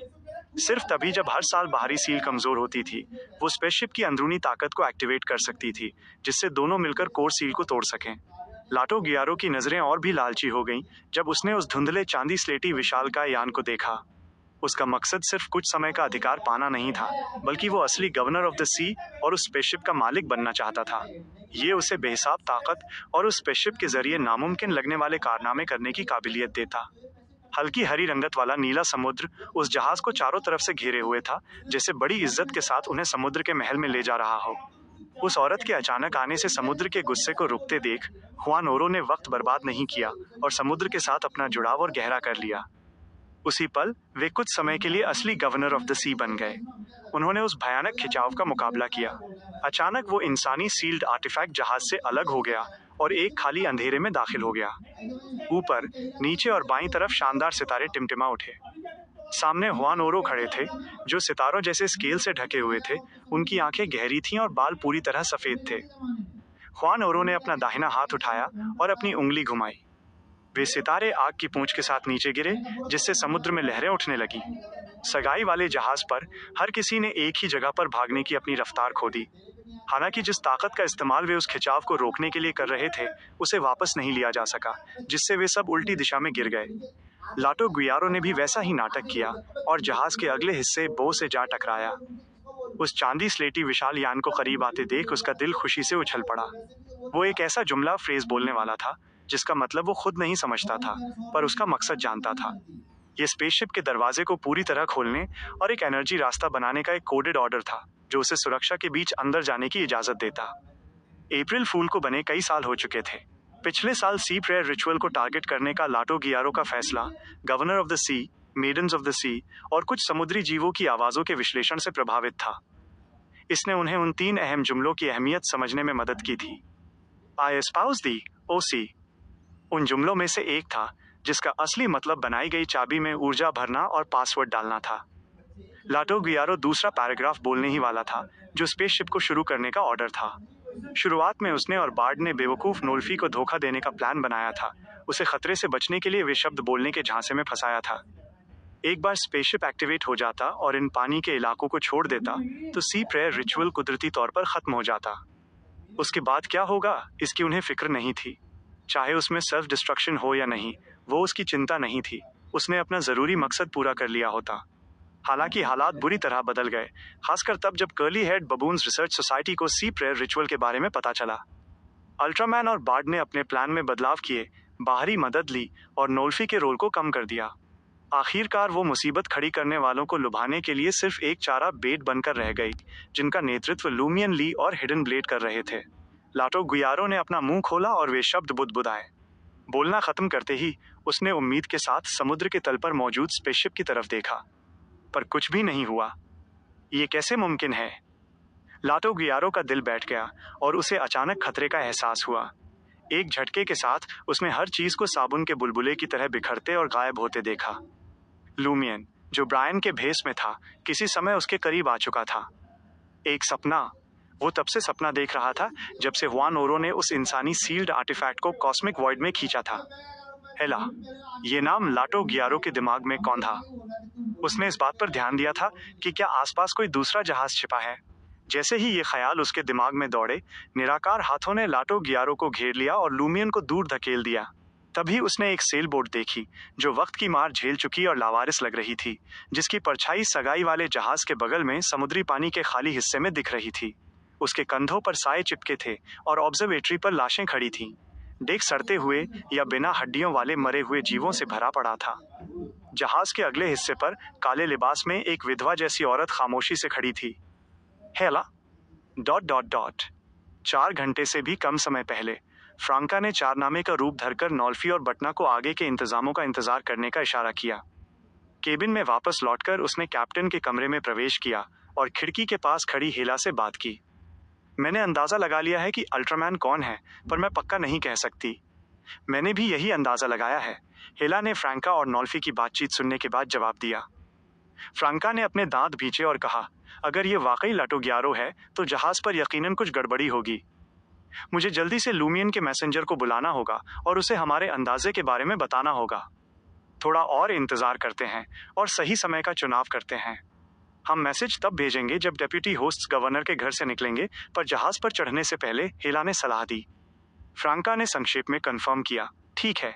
उसने हेला को देखा, जिसके हल्के सुनहरे बाल उसके कंधों पर गिर रहे थे और उसकी काली आंखें और भी गहरी लग रही थीं जब वो कैप्टन के केबिन डेस्क पर बारीकी से आकृतियां उकेर रही थीं और चीजें सजा रही थीं। उत्सुकता के साथ उसने पूछा, यह किस लिए है? पूरे जहाज को पूरी तरह छिपाने के लिए एक रिचुअल तैयार कर रही हूँ ताकि कोई इसे ढूंढ न सके। मेरे लिए ये अकेले करना मुमकिन नहीं है। मैं इसे सिर्फ किसी देवता की मदद से हासिल कर सकती हूँ और वो हमारी मदद करने के लिए जरूर तैयार होंगी। बिना किसी हिचकिचाहट के हेला ने अपने दाहिने हाथ से काले हीरे वाली चांदी की अंगूठी निकाली और उसे वेदी ऑल्टर के बीच में रख दिया। ... सगाई वाले जहाज पर लूमियन ने उत्तेजना से कांपते हुए लाटो गुयारो की जांच की। उसे समझ नहीं आ रहा था कि दूसरी पार्टी ने एक बार फिर सी प्रेयर रिचुअल को कैसे नाकाम कर दिया। आखिर वो पूरी सावधानी से अपने इस पुराने दोस्त पर नजर रखे हुए था और उसने कोई अंगूठी बदलते हुए नहीं देखा था। बहरहाल इससे कोई फर्क नहीं पड़ता था। एक अच्छी तरह बनाया गया प्लान कोई कांच की चीज नहीं थी जो एक छोटी सी गलती से टूट जाए। उसमें गलती की गुंजाइश, मार्जिन फॉर एरर होनी ही चाहिए थी। उसी तरह लाटो गुयारो को यह समझ नहीं आ रहा था कि हेला और वो जहाज उसकी पकड़ में आए बिना इतने करीब कैसे पहुंच गए, पर इससे कोई फर्क नहीं पड़ता था। अगर उन्होंने curly head baboons research society और हेला के दखल के लिए तैयारी नहीं की होती तो वे इस बार कोई कदम नहीं उठाते। लाटो गुयारो की आंखें अचानक गहरी हो गईं और सितारों की रोशनी चमक उठी। आसपास का नीला समुद्री पानी एक बार फिर जम गया। यहाँ उसने उस पुराने शख्स हुआन ओरो को पीछे छोड़ दिया था। उसने बहुत पहले से इतनी ताकत इकट्ठा कर ली थी कि वो कुछ समय के लिए गवर्नर ऑफ द सी बन सके। आने वाले समय में वो इन पानी के इलाकों का देवता बन जाएगा। Chapter 577 same thoughts. Flower ship पर लाटो गुयारो ने अपनी बाहें फैलाईं और उसके शरीर से सूरज की रोशनी फूट पड़ी। आसमान धुंधला हो गया और समुद्र शून्यता की ओर बढ़ने लगा। उनके बीच भ्रामक सितारे उभरे जो दूर के सूर्यों की तरह फैल रहे थे। अगले ही पल लाटो गुयारो ने गंभीर भाव के साथ एंशिएंट हर्मीज में कुछ शब्द कहे। ईश्वर कहता है सपनों में प्रवेश करना अप्रभावी है। समुद्र की शक्ति की मदद से वो एक सीक्वेंस 4 डेमीगॉड के स्टेटस के करीब पहुंच गया था। इसने उसे नोटरी की ईश्वर कहता है काबिलियत को और ज्यादा सटीक रूप से इस्तेमाल करने की इजाजत दी, जिससे लोगों को सपनों में धकेलने की हेला की क्षमता कम हो गई। इस हस्तक्षेप के बिना अगर हेला उसे जानकारी इकट्ठा करने के लिए आसानी से टूटने वाले सपने में ले जाने के बजाय जबरदस्ती काबू करने के लिए अपनी काबिलियत का इस्तेमाल करती, तो ऐसे डेमीगॉड के सपने से आजाद होना कम समय में चुनौतीपूर्ण साबित होता। वो लूमियन ली के रहमो करम पर एनेस्थीसिया के असर में किसी जंगली कुत्ते जैसा बन जाता। सोना अप्रभावी है के बजाय सपनों में प्रवेश करना अप्रभावी है का चुनाव सोची समझी चाल थी। पहला ज्यादा सटीक था और विभिन्न काबिलियतों से जुड़ी संभावित अस्पष्टता से बचता था। इसके अलावा एवरनाइट पाथवे द्वारा लाई गई नींद जबरदस्ती सपने में खींचे जाने से पैदा होती थी, न कि इसके उलट। मूल रूप से ये एक सपना था, नींद नहीं। जैसे ही लाटो गियारो ने एंशिएंट हर्मेस वाक्यांश सपनों में प्रवेश करना अप्रभावी है बोला, उसका शरीर अभी भी उस इंसानी सील्ड आर्टिफैक्ट की तरह भारी महसूस हो रहा था, हालांकि उतना ज्यादा नहीं। इसने आसपास के समुद्री पानी में विशाल लहरें पैदा कर दी जो उस खालीपन को भरने की कोशिश कर रही थीं। मरे हुए जीवों द्वारा नियंत्रित वो सेल बोट साफ तौर पर डगमगाई लगभग पलटने वाली थी, जिससे हेला की आगे की हरकतों में भारी बाधा आई। उसके तुरंत बाद लाटो गियारो और भी पीछे झुक गया। उसकी आंखों में एक छोटा चमकदार सूरज दिखाई दिया। उसी समय वो अलौकिक आसमान और समुद्र से निकलने वाले सितारों ने अलग अलग तीव्रता की रोशनी छोड़ी। वे आपस में मिल गए, जिससे रोशनी का एक शानदार और शुद्ध जलता हुआ स्तंभ बन गया। रोशनी का वो राजसी स्तंभ नीचे उतरा, जिसने सेलबोट के अगले आधे हिस्से को घेर लिया जहां हेला खड़ी थी। उसने वहां मौजूद मरे हुए जीवों को ऐसे पिघला दिया जैसे वे भाप बन गए हों, और अंधेरे का कोई नामो निशान नहीं छोड़ा। हेला रोशनी के उस स्तंभ में घिर गई। ये लाइट ऑफ होलीनेस थी, जो सन पाथवे के सीक्वेंस 5 प्रीस्ट ऑफ लाइट की एक काबिलियत थी। समुद्र का अस्थायी गवर्नर बनने के बाद संबंधित सीक्वेंस 4 पोशन न पीने और डेमीगॉड लेवल की काबिलियतें न होने के बावजूद लाटो गियारो अपनी हासिल की गई शक्तियों को सीक्वेंस 4 के करीब ले जा सकता था। इसके अलावा लाइट ऑफ होलीनेस में एक बदलाव आया था। अब ये सिर्फ एक सूरज से नहीं निकल रही थी। कॉस्मिक वॉइड के सभी सितारों ने इसकी शक्ति में योगदान दिया था। इन पानी के इलाकों की अनोखी खासियत के साथ मिलकर, भले ही ये इस पाथवे के सीक्वेंस 4 फेयरिंग सन जितनी शक्तिशाली न हो, फिर भी अशुद्ध संस्थाओं को शुद्ध करने और नष्ट करने में इसकी हमले की सीमा और प्रभाव का क्षेत्र काफी बढ़ गया था। एक चाइल्ड ऑफ द सी में ट्रांसमाइग्रेट होने और काफी वरदान हासिल करने के बाद लाटो गियारो ने सन पाथवे पोषण पर सावधानी से विचार किया था, यह मानते हुए कि इसमें कोई खतरा नहीं था और यह उसके खून और मूल काबिलियतों के साथ मिल सकता था, जिससे उल्लेखनीय बदलाव आ सकते थे। नतीजा उसकी उम्मीदों के मुताबिक ही रहा। अचानक लाटो गियारो घूमा। उसके पीछे के खाली हिस्से में लूमियन की आकृति तेजी से प्रकट हुई। उसका इरादा हेला के साथ लाटो गियारो की भिड़ंत का फायदा उठाकर टेलीपोर्ट होकर करीब पहुंचने का था, जिसके बाद वो स्पेल ऑफ हैरम्फ का इस्तेमाल करने वाला था। उसकी आंखों से कोई भी दबा हुआ गुस्सा या पागलपन गायब था। वहां कोई डर नहीं था, जैसे कि वो करीब से गवर्नर ऑफ द सी पर हमला करने में नाकाम रहने के नतीजों की चिंता ही न कर रहा हो। लाटो गियारो की गहरी और असीम आंखों में शानदार सितारे रिफ्लेक्ट हो रहे थे। इससे पहले कि लूमियन वो हैरम्फ बोल पाता, वो उस खालीपन में डूब गया और उस विशाल और दूर के ब्रह्मांड के नीचे ओझल हो गया। लाटो गियारो ने अपनी नजरें हटाईं और बची हुई रोशनी से चमक रही सेल बोट पर ध्यान केंद्रित किया। उसे लूमियन ली जैसा विरोधी घिनौना लगता था। ऐसा नहीं था कि वो उसे जबरदस्ती खत्म नहीं कर सकता था, लेकिन ऐसा करने से मामला और बिगड़ सकता था। वह संभावित रूप से किसी हाई रैंकिंग व्यक्ति के अंधाधुंध गुस्से का शिकार हो सकता था। उसका फैसला गवर्नर ऑफ द सी के अधिकार का इस्तेमाल करके अपने दुश्मन को खुद के बनाए कॉस्मिक वॉइड में निर्वासित करने का था, जिससे वो दिशाहीन हो जाए और फिलहाल बाहर निकलने का रास्ता न ढूंढ पाए। एक बार जब वो स्पेसशिप पर कब्जा कर लेगा और समुद्र का असली गवर्नर बन जाएगा, तो उसने वापस लौटने और शांति से इस मुद्दे को सुलझाने का प्लान बनाया था। ठीक उसी पल ख्वान ओरो, जो अपने कॉस्मिक वॉइड में उस इंसानी सील्ड आर्टिफैक्ट के साथ लड़ाई में उलझा हुआ था, उसने अचानक एक गड़बड़ी महसूस की।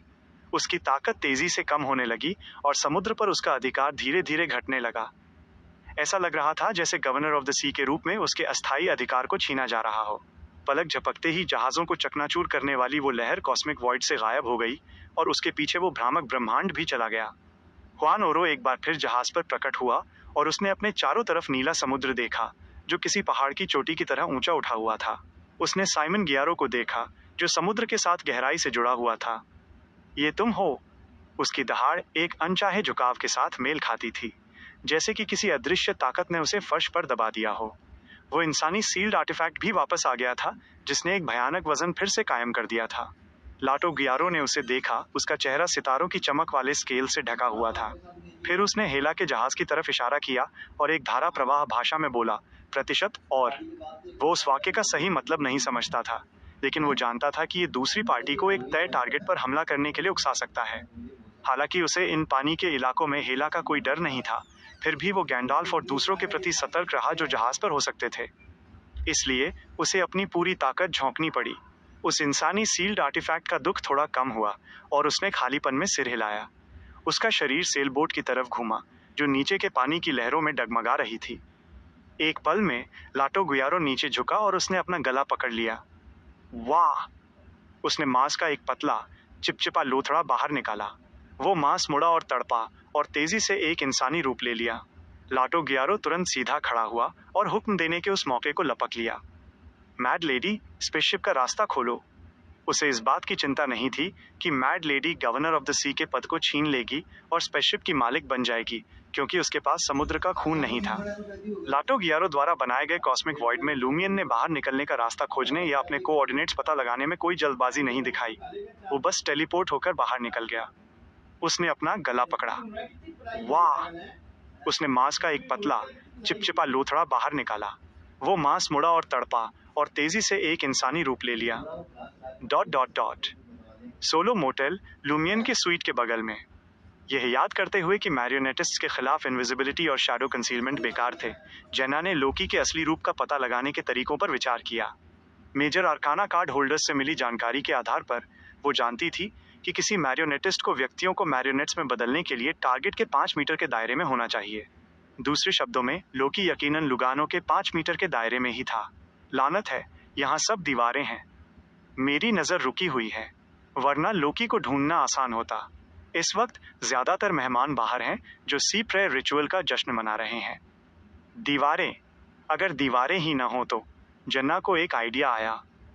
उसने एंथनी की तरफ देखा और अचानक पूछा, क्या तुम काफी पैसे लाए हो? कैसे पैसे? एक दुर्लभ मौके पर एंथनी जन्ना के असली ख्यालों को नहीं समझ पाया। तभी जन्ना को एहसास हुआ कि उसके शब्द बहुत अचानक थे।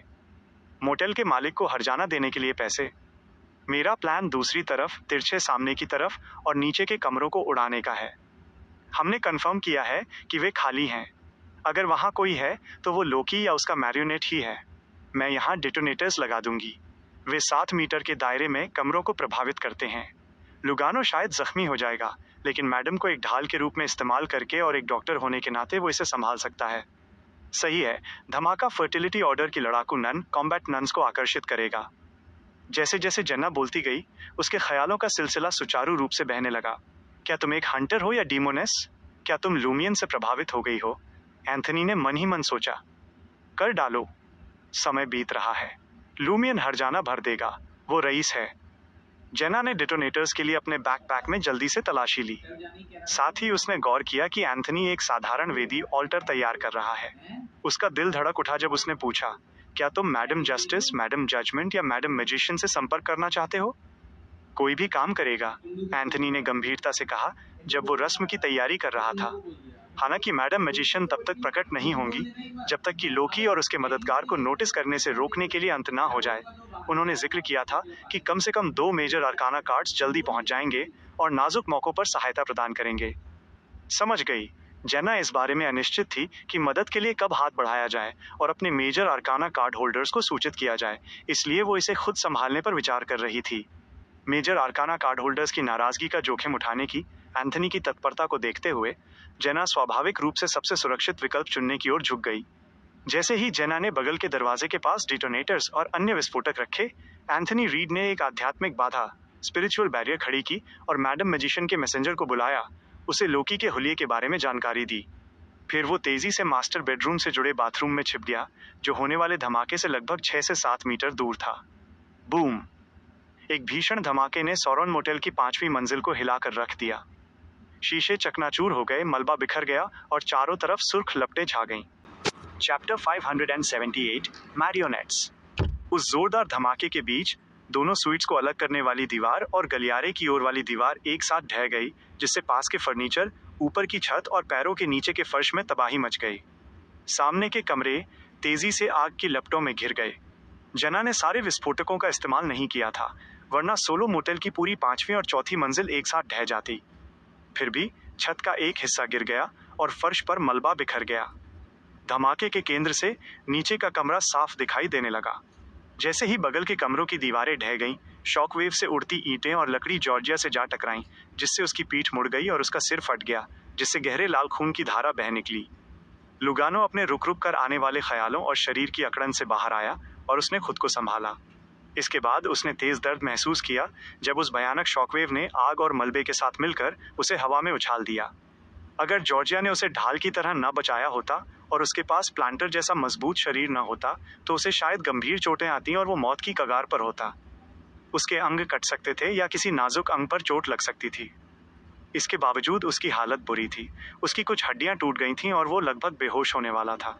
लुडविग ने किसी समय डाइनिंग टेबल के नीचे शरण ले ली थी, अपने खाने के साथ। दूरी और उस काम चलाऊ ढाल की वजह से उसे सिर्फ टूटी हुई टेबल का हल्का धक्का ही लगा। उसी समय जेना और एंथनी अपने स्वीट के मास्टर बेडरूम वाले वॉशरूम से बाहर निकले। उनकी निगाहें बगल के कमरों पर टिकी थीं, जहां दीवारें ढह चुकी थीं और हवा में धूल भरी थीं। उन्हें धुंधले तौर पर एक आकृति दिखी। वो आकृति जो रूबियो पाको से बहुत मिलती जुलती थी, उल्टी हुई रिक्लाइनर के बगल में खड़ी थी। लोकी। जेना ने वक्त बर्बाद नहीं किया।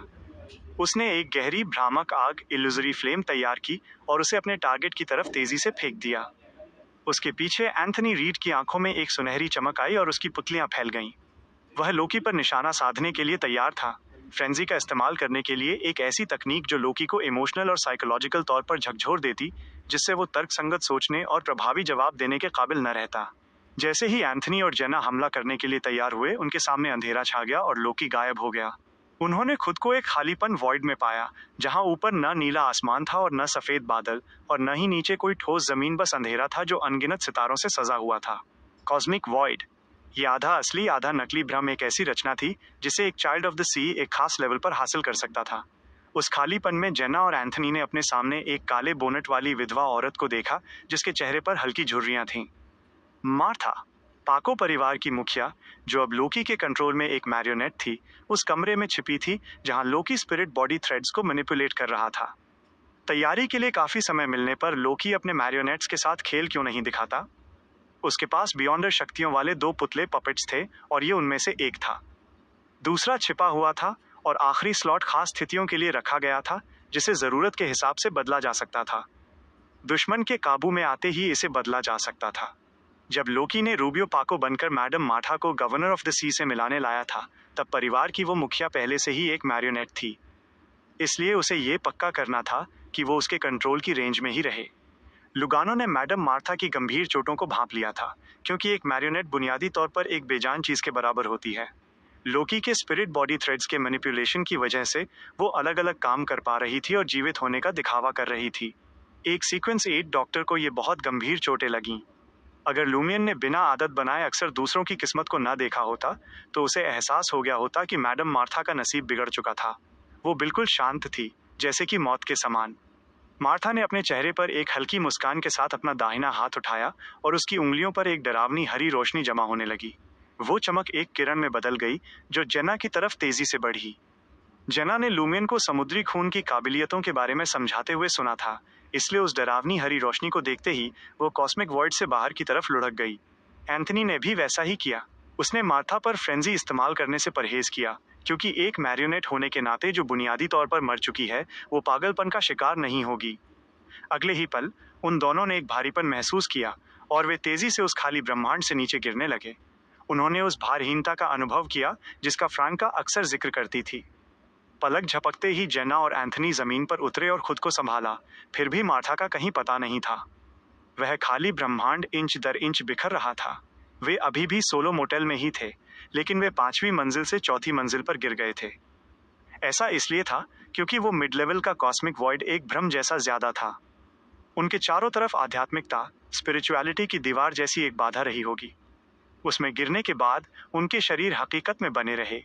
जैसे ही वे लुढ़के और बचकर निकले, मार्था ने उन्हें अपनी निराकार शक्ति से जोर से धक्का दिया, जिससे वे विस्फोटकों द्वारा बनाए गए फर्श के छेद में गिर गए। जेना हिचकिचाई नहीं। वो दीवार पर तेजी से चढ़ी, एक दरार पकड़ी और वापस 5वीं मंजिल पर पहुंच गई जहां धमाका हुआ था। उसने लुगानो को अपनी चोटों को संभालते हुए देखा, पर तिरछे सामने वाले कमरे से लोकी और मैडम मार्था गायब थे। लुडविग, जो डाइनिंग टेबल के नीचे छिपा था, वो भी गायब हो चुका था।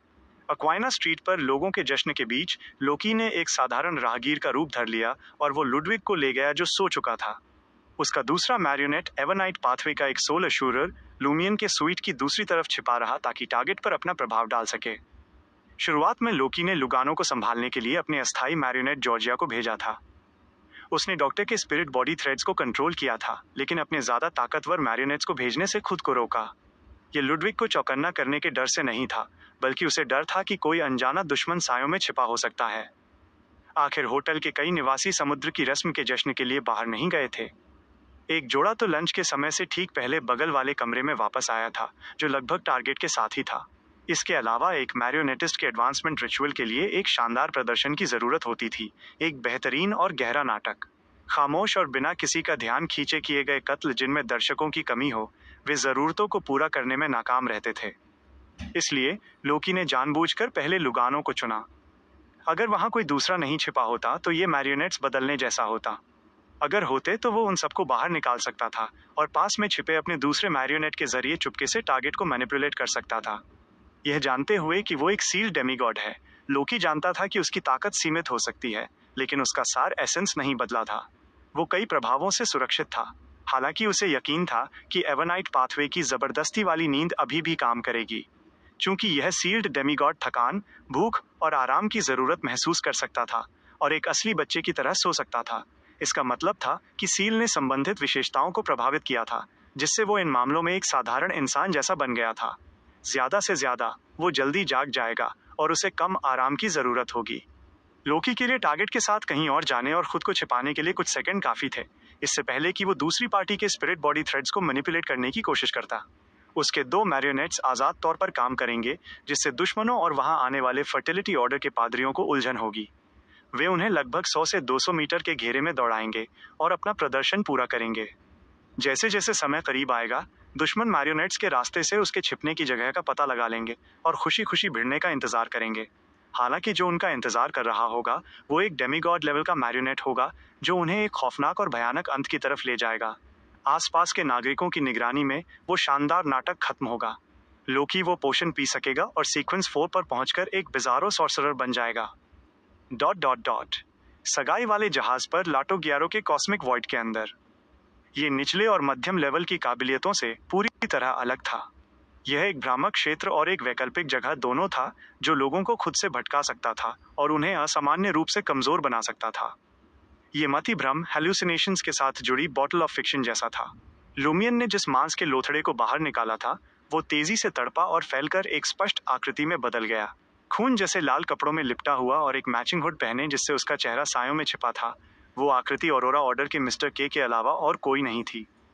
अप्रैल फूल की चालों का मुकाबला करने के लिए लूमियन ने जबरदस्त ताकत की रणनीति चुनी थी। उसने इसे खुले और प्रभावशाली अधिकार के साथ हासिल किया, जिसे बारीकी से किए गए इंतजामों ने और मजबूत बनाया। इस प्लान में गलती की काफी गुंजाइश थी। भले ही लूमियन से कोई चूक हो जाती, जब तक अप्रैल फूल के पास एंजल लेवल के मददगार या 3 या उससे ज्यादा सेंट्स न हो, वो कम से कम 1 या 2 अहम सदस्यों को अपने पास रखकर स्थिति को संभाल सकता था। अपनी संभावनाओं को बढ़ाने के लिए फ्रैंका ने हेला और गैंडाल्फ को न्योता भेजा था। फर्टिलिटी ऑर्डर को भी ऊपर तक सूचित कर दिया गया था, जिससे ये पक्का हो गया कि सी प्रेयर रिचुअल के दौरान एक सेंट पोर्ट सैंटा की निगरानी कर रहा होगा। टैरोट क्लब के पास 2 मेजर आर्काना कार्ड होल्डर्स पास में ही तैनात थे। जब अप्रैल फूल के मुख्य सदस्य खुद को सुरक्षित महसूस कर रहे होंगे, तब सितारों की फरिश्ता angel of stars madam magician एक लंबी दूरी तय करके तब नीचे उतरेंगी जब वे निकलने की तैयारी कर रहे होंगे। अतिरिक्त सावधानी के तौर पर लूमियन ने मिस्टर के को पोर्ट सैंटा लाने के लिए उनकी उंगली का इस्तेमाल किया था। रोज बिशप की शक्ति के साथ मिलकर वो एक मांस के लोथड़े में बदल गया था और सगाई वाले जहाज में घुसने के लिए लूमियन के पेट में छिपा दिया गया था। मिस्टर के ने ऊपर देखा। उनकी आंखों में एक पारलौकिक भ्रम छा गया, जैसे कि वे छिपे हुए दरवाजों को ओझल कर रहे हों। कॉस्मिक वॉइड को तेजी से स्कैन करते हुए उन्होंने बाहर निकलने का एक रास्ता ढूंढ लिया। मेरे पीछे आओ, उन्होंने एक फटी हुई आवाज में लूमियन से कहा। सिर हिलाते हुए लूमियन ने ट्रैवलर्स बैग में हाथ डाला, फ्लॉग बॉक्सिंग ग्लव्स निकाले और उन्हें पहनने की तैयारी करने लगा। अगर तुम लोगों के पास अभी भी कोई बैकअप प्लान है, या अगर कुछ सूरमा पावर हाउसेस समय पर नहीं आते हैं, तो मैं दुष्ट देवताओं इविल गॉड्स का ध्यान खींचूंगा और तबाही मचा दूंगा। हम सब मिलकर खतरे का सामना करेंगे। जल्दी भागना, उसके बारे में तो भूल ही जाओ। Chapter 579 energy passage. सगाई वाली नाव पर वो ह्यूमनॉइड सील्ड आर्टिफैक्ट ऊपर उठी। उसका रूप हवा में सस्पेंडेड था। माहौल में कदम बढ़ाते हुए वो उस सेल बोट की तरफ बढ़ी। किसी विशाल पत्थर के गोले जैसे वजन के साथ उसने आसपास के स्पेस को मैनिपुलेट किया, जिससे टारगेट जहाज अपने आप खिसकने लगा। दोनों गुट करीब आ गए। साथ ही काले नन के लिबास में सजी उस ह्यूमनॉइड सील्ड आर्टिफैक्ट की खाली आंखों में अचानक पागलपन और अफरा तफरी की चमक उठी। उसकी आंखों के सफेद हिस्से से बारीक खून की नसें बाहर निकलीं और तेजी से एक जगह जमा होने लगीं। उसकी इस तकलीफ के साथ सगाई वाले जहाज पर मौजूद Maidens of the Sea, deputy hosts और नाविक जो इस बात से बेखबर थे कि क्या हुआ है, बेजान खड़े रहे। उनके चेहरे के भाव खाली थे, आंखें सूनी थीं, वे भी उसी हालत में पहुंच गए थे जिसमें वो ह्यूमनॉइड सील्ड आर्टिफैक्ट थी। उसी पल सेलबोट पर मौजूद लाइट ऑफ होलीनेस की बची हुई रोशनी के बीच, जो उस खालीपन को पार करके डिरेंजमेंट के स्रोत के करीब पहुंची थी, एक रोशनी अचानक गायब हो गई जिसे गहरे अंधेरे ने निगल लिया। उस अंधेरे में एक शांत आवाज गूंजी, जैसे कोई खूबसूरत कविता पढ़ रहा हो। उस ह्यूमनॉइड सील्ड आर्टिफैक्ट के चेहरे के भाव काफी नरम हो गए। उसकी आंखों का पागलपन और अफरा तफरी गायब हो गई और उसके कदम धीमे पड़ गए। सगाई वाले जहाज पर मौजूद दूसरे लोग भी शांति और उनींदेपन, ड्राउजीनेस की हालत में चले गए। हुआन ओरो को महसूस हुआ कि उसके शरीर को दबाने वाली वो निराकार ताकत पल भर में गायब हो गई है। अचानक सीधा होते हुए उसने जहाज के अगले हिस्से पर मौजूद साइमन गुयारो को गुस्से से घूरा। फिशरीज गिल्ड के प्रेसिडेंट को दूसरी पार्टी की पहचान का एक मोटा अंदाजा था। आखिर बहुत कम लोग पूरे सी प्रेयर रिचुअल को समझते थे और Ring of the C Queen की पेचीदगियों को जानते थे। इस तथ्य के साथ कि वो साइमन गुयारो के ही परिवार से ताल्लुक रखता था, सिर्फ एक ही जवाब था, लाटो गियारो, तुम गद्दार। अंधेरे से आती वो दूर की चैंटिंग भी हुआन ओरो के गुस्से को शांत नहीं कर सकी। हालांकि वो अब अस्थायी गवर्नर ऑफ द सी नहीं था, फिर भी उसके पास काफी ताकत थी और समुद्र में उसे खौफनाक माना जा सकता था। स्प्लैश! सगाई वाले जहाज के नीचे का समुद्री पानी उमड़ पड़ा, जिसका एक हिस्सा सबको वापस सतह पर फेंकने की धमकी दे रहा था, जबकि बाकी हिस्सा ऊंची लहरों में बदलकर लाटो गियारो पर टूटने लगा, जो साइमन गियारो का भेस धरे हुए था। लाटो अचानक मुड़ा और अपनी नजर हुआन ओरो पर टिका दी। उस पर हमला करने के लिए तैयार वो नीली लहर बीच हवा में ही जम गई, उसका गिरना रुक गया। जहाज को इस इलाके से बाहर धकेलने की पानी की कोशिशें भी थम गईं। लाटो गियारो की आंखों में हुआन ओरो की आकृति रिफ्लेक्ट हो रही थी। उसके होठों के कोने थोड़े मुड़े जब उसने एक शांत लहजे में हकीकत बयान की, अब मैं गवर्नर ऑफ द सी हूँ। तुम्हारी काबिलियतें, खासकर वे जो इन पानी के इलाकों को प्रभावित करती हैं, मेरे द्वारा पूरी तरह दबा दी गई हैं। वे बेकार हैं। अंधेरे से आ रहा वो मंत्र उस ह्यूमनॉइड सील्ड आर्टिफैक्ट को टारगेट कर रहा था। बाकी सब गौण सेकेंडरी था। अस्थायी गवर्नर ऑफ द सी के तौर पर लाटो गियारो प्रभावित हुए बिना नहीं रह सका। हालांकि समुद्र से मिलने वाले फीडबैक और बोझ को आपस में बांटने की वजह से वो गहरा असर नहीं हुआ। वो सिर्फ और शांत हो गया। उसके अंदर कड़े मुकाबले और सीधे कत्ल की इच्छा खत्म हो गई। हुआन ओरो की तुलना में वो इस बात को लेकर ज्यादा फिक्रमंद था कि क्या हेला के अलावा गैंडाल्फ भी उस सेलबोट पर मौजूद था। वो इस बात को लेकर ज्यादा फिक्रमंद था कि क्या मैड लेडी ने समय पर स्पेसशिप का रास्ता खोल दिया है। हुआन ओरो का दिल बैठ गया जब उसने उस नीली लहर को बीच हवा में लटका हुआ देखा और लाटो गुयारो को, जो उसकी तरफ से पूरी तरह बेपरवाह लग रहा था। उसी पल लाटो मैड लेडी की तरफ मुड़ा, जो वापस अपने इंसानी रूप में आ गई थी, और अपनी साथी से बात की, जिसने एक असामान्य रूप से भड़कीली खून के रंग जैसी ड्रेस पहनी थी। जल्दी करो। मैड लेडी बहुत लंबी नहीं थी, उसका कद 1.6 मीटर से थोड़ा ज्यादा था।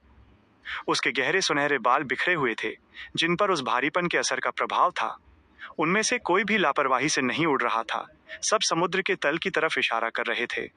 उसका चेहरा पूरी तरह मांस से ढका हुआ था, जिससे उसके असली रूप को पहचानना मुश्किल था। उसने अपने दोनों हाथों में एक एक अंगूठी पहनी हुई थी। उसके बाएं हाथ में गुलाब के सोने रोज गोल्ड की अंगूठी थी, जिसमें सुर्ख खून जैसा रत्न लगा था, और उसके दाएं हाथ में एक सादा शुद्ध चांदी की अंगूठी थी।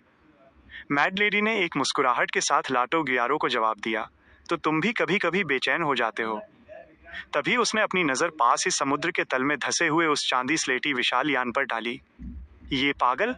लाटो गियारो ने मन ही मन उसे कोसा। आइनो समन की पर्सनालिटी बेहद खराब थी और बाद में वो दूसरे कारणों से मानसिक बीमारी का शिकार हो गया और उसे पागल खाने में भर्ती कराया गया। लेकिन इसके उलट मैड लेडी ने शुरुआत से ही दिमाग की एक असामान्य स्थिति दिखाई थी। अतीत में वो अपनी समझदारी रैशनैलिटी को बनाए रखने के लिए आइनो समन के रेगुलर इलाज पर निर्भर रहती थी, लेकिन अब वो और भी ज्यादा पागल होती जा रही थी। लाटो गियारो ने एक गहरी सांस ली और स्पेसशिप के अंदर से आने वाली उन अजीब आवाजों पर ध्यान लगाया और अंधेरे में गूंजते उन दूर के मंत्रों का मुकाबला किया। लड़ने की अपनी इच्छा को तेजी से वापस पाते हुए उसने अपनी नजर फिर से सेलबोट की तरफ मोड़ी और अपना दाहिना हाथ उठाया। ये देखकर हुआन ओरो की मायूसी और गहरी हो गई। उस सफेद बालों वाले बूढ़े ने अपनी मुट्ठी भींची और उसे अपनी छाती पर जोर से मारा। एक चटाखे के साथ उसकी छाती की हड्डी टूट गई और उसका मांस फट गया, जिससे खून की एक धारा निकली जिसने उसके शरीर और सगाई वाले जहाज के डेक को लाल कर दिया।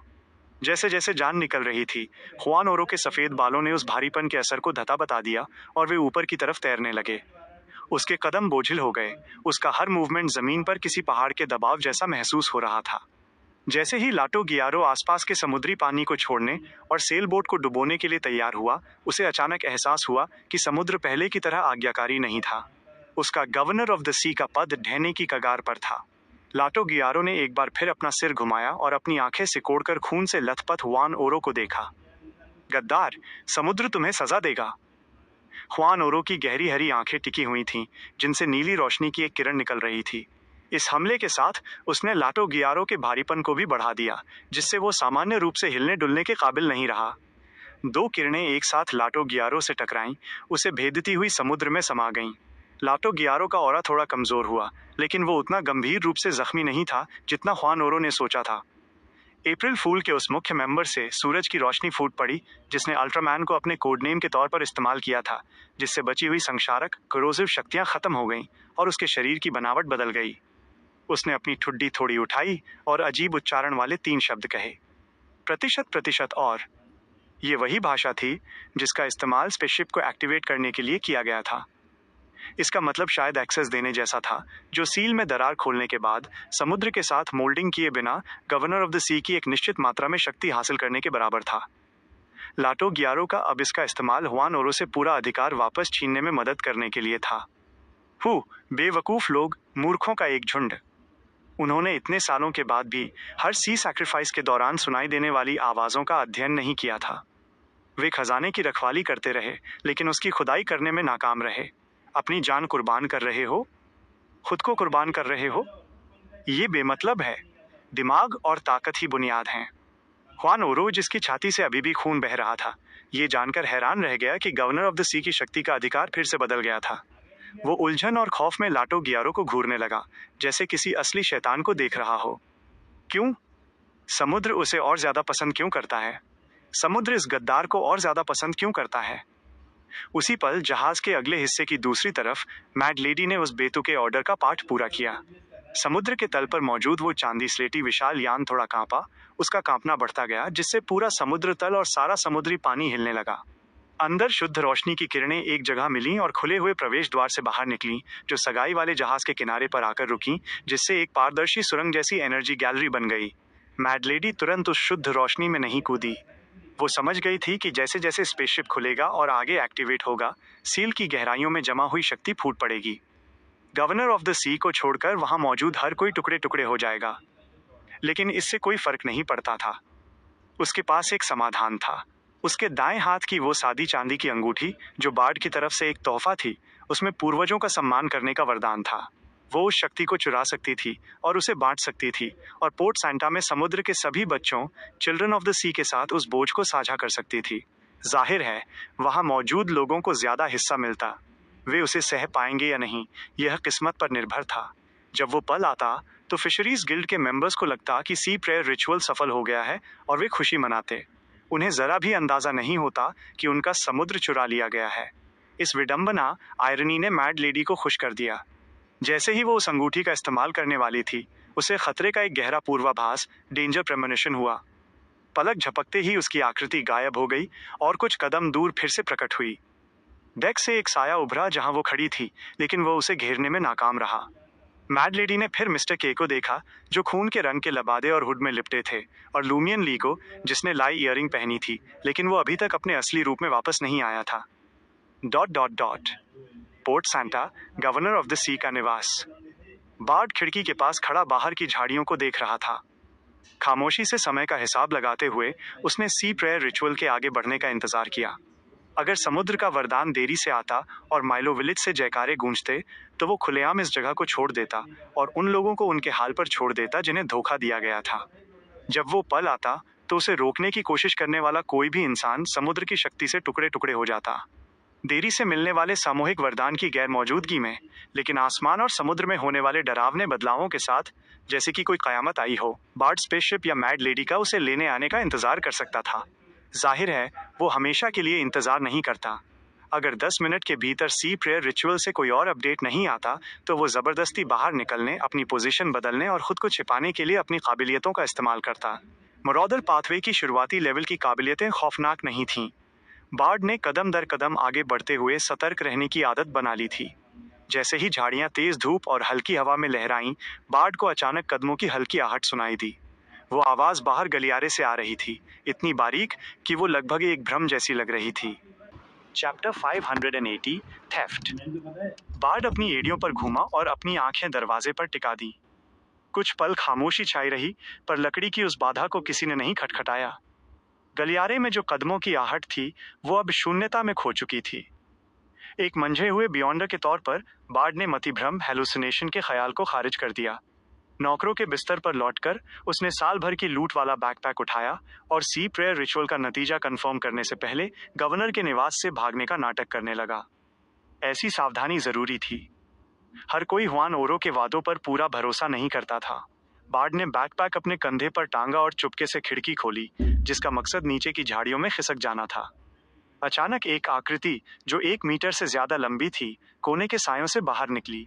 उसका असामान्य रूप से बड़ा सिर और झुर्रियों वाला चेहरा उसे सी स्पॉन के लिटिल डेविल्स में से एक के रूप में पहचान दिला रहा था। उस लिटिल डेविल ने बार्ड को कांच की खिड़की बंद करने का इशारा किया। बस कम आईक्यू वाले जीवों का एक झुंड, बार्ड ने उन्हें मन ही मन कोसा। पीढ़ियों के बाद भी उन्होंने अभी तक हाईलैंडर भाषा नहीं सीखी है और कुत्तों की तरह बस थोड़ा बहुत ही कम्युनिकेट कर पाते हैं। एक डरपोक चेहरा बनाए रखते हुए बार्ड ने खिड़की बंद कर दी। हालात को भांपने के बाद उसे एक मोटा अंदाजा हो गया था कि उस पर नजर रखने वाले सी स्पॉन कहाँ छिपे थे। उनमें से किसी का भी गलियारे में गूंजने वाले उन कदमों की आहट से कोई संबंध नहीं लग रहा था, और न ही वे उनके बारे में जागरूक लग रहे थे। ... सगाई वाली नाव पर मैड लेडी, जिसने खून के रंग की ड्रेस पहनी थी और जिसके चेहरे का एक हिस्सा मांस और खून दिखा रहा था, मिस्टर के और लूमियन को देखते ही तुरंत ओझल हो गई। उसने तेजी से अपनी पोजीशन बदल ली। उसी समय उसके पीछे और किनारे पर एक आकृति उभरी। लूमियन और मिस्टर के अपनी टेलीपोर्टेशन काबिलियतों का इस्तेमाल करते हुए उन्होंने मैड लेडी का रास्ता रोक दिया। मैड लेडी जब डेक की दूसरी तरफ गई तो उसके होठों के कोने, जो मांस और खून से बने थे, ऊपर की ओर मुड़ गए। उसकी धूसर हरी ग्रेश ग्रीन आंखें इंतजार और एक्साइटमेंट से चमक उठीं। आओ और मुझ पर हमला करो, मेरा पीछा करो। इस तरह कोई भी उस आइटम का इस्तेमाल नहीं करेगा जिसने पूर्वजों का सम्मान किया था, ताकि फटने वाली उस गहरी शक्ति को चुराया जा सके। देखते हैं कि समय आने पर कौन सबसे तेजी से रिएक्ट करता है और इन पानी के इलाकों से टेलीपोर्ट होकर बाहर निकलता है। जैसे ही ये ख्याल उसके दिमाग में दौड़े, मैड लेडी तेजी से पारदर्शी, ट्रांसपेरेंट हो गई और लूमियन के सुर्ख सफेद आग के गोलों और मिस्टर के हल्के हरे हवा के ब्लेड्स, विंड ब्लेड से बच निकली। उस गूंजते हुए धमाके के बीच अल्ट्रामैन लाटो गियारो भी मैड लेडी की हरकतों से उतना ही नाराज था। अगर वो अभी भी अस्थायी और अधूरा गवर्नर ऑफ द सी होता, तो उसे स्पेसशिप के अंदर मौजूद उस जबरदस्त शक्ति के असर का डर नहीं होता। उसका इरादा मैड लेडी को आजाद करने और बार्ड की चांदी की अंगूठी का इस्तेमाल करने का नहीं था। हालांकि स्थिति बदल चुकी थी। हुआन ओरो ने अपनी जान की बाजी लगाकर और अपने मांस और खून की कुर्बानी देकर गवर्नर ऑफ द सी के अधिकार के लिए उससे मुकाबला किया था। इस हालत में अल्ट्रामैन पक्का नहीं कह सकता था कि वो पूरी तरह सुरक्षित है या उसे किसी लेवल का नुकसान होगा। इसके अलावा एक असली डेमीगॉड ना होने के नाते उसे यकीन नहीं था कि क्या वो ऐसे झटके को सह पाएगा जिसने उसे सिर्फ जख्मी छोड़ दिया हो। वो अपनी आंखों से मैड लेडी को इशारा करने से खुद को नहीं रोक सका, पर उसकी साथी टेलीपोर्ट हो रही थी और उसके पास उसकी नजरें मिलाने का समय नहीं था। वो ह्यूमनॉइड सील्ड आर्टिफैक्ट अंधेरे में गूंजते उन दूर के मंत्रों में डूबी रही और आने वाले समुद्र के गुस्से से बेखबर रही। पलक झपकते ही समुद्र के तल पर मौजूद उस चांदी स्लेटी विशाल यान से शारीरिक सितारों की रोशनी, कॉर्पोरियल स्टारलाइट, फूटी। वो उस संकुचित एनर्जी गैलरी के पीछे पीछे आई और एक सुनामी जैसी आवाज के साथ सगाई वाले जहाज से टकराई, जिसका मकसद अपने आसपास की हर चीज को निगल जाना था। लो, ये आ गया। मैड लेडी ने उत्सुकता से अपने चरम बचाव, एक्सट्रीम एस्केप की तैयारी की।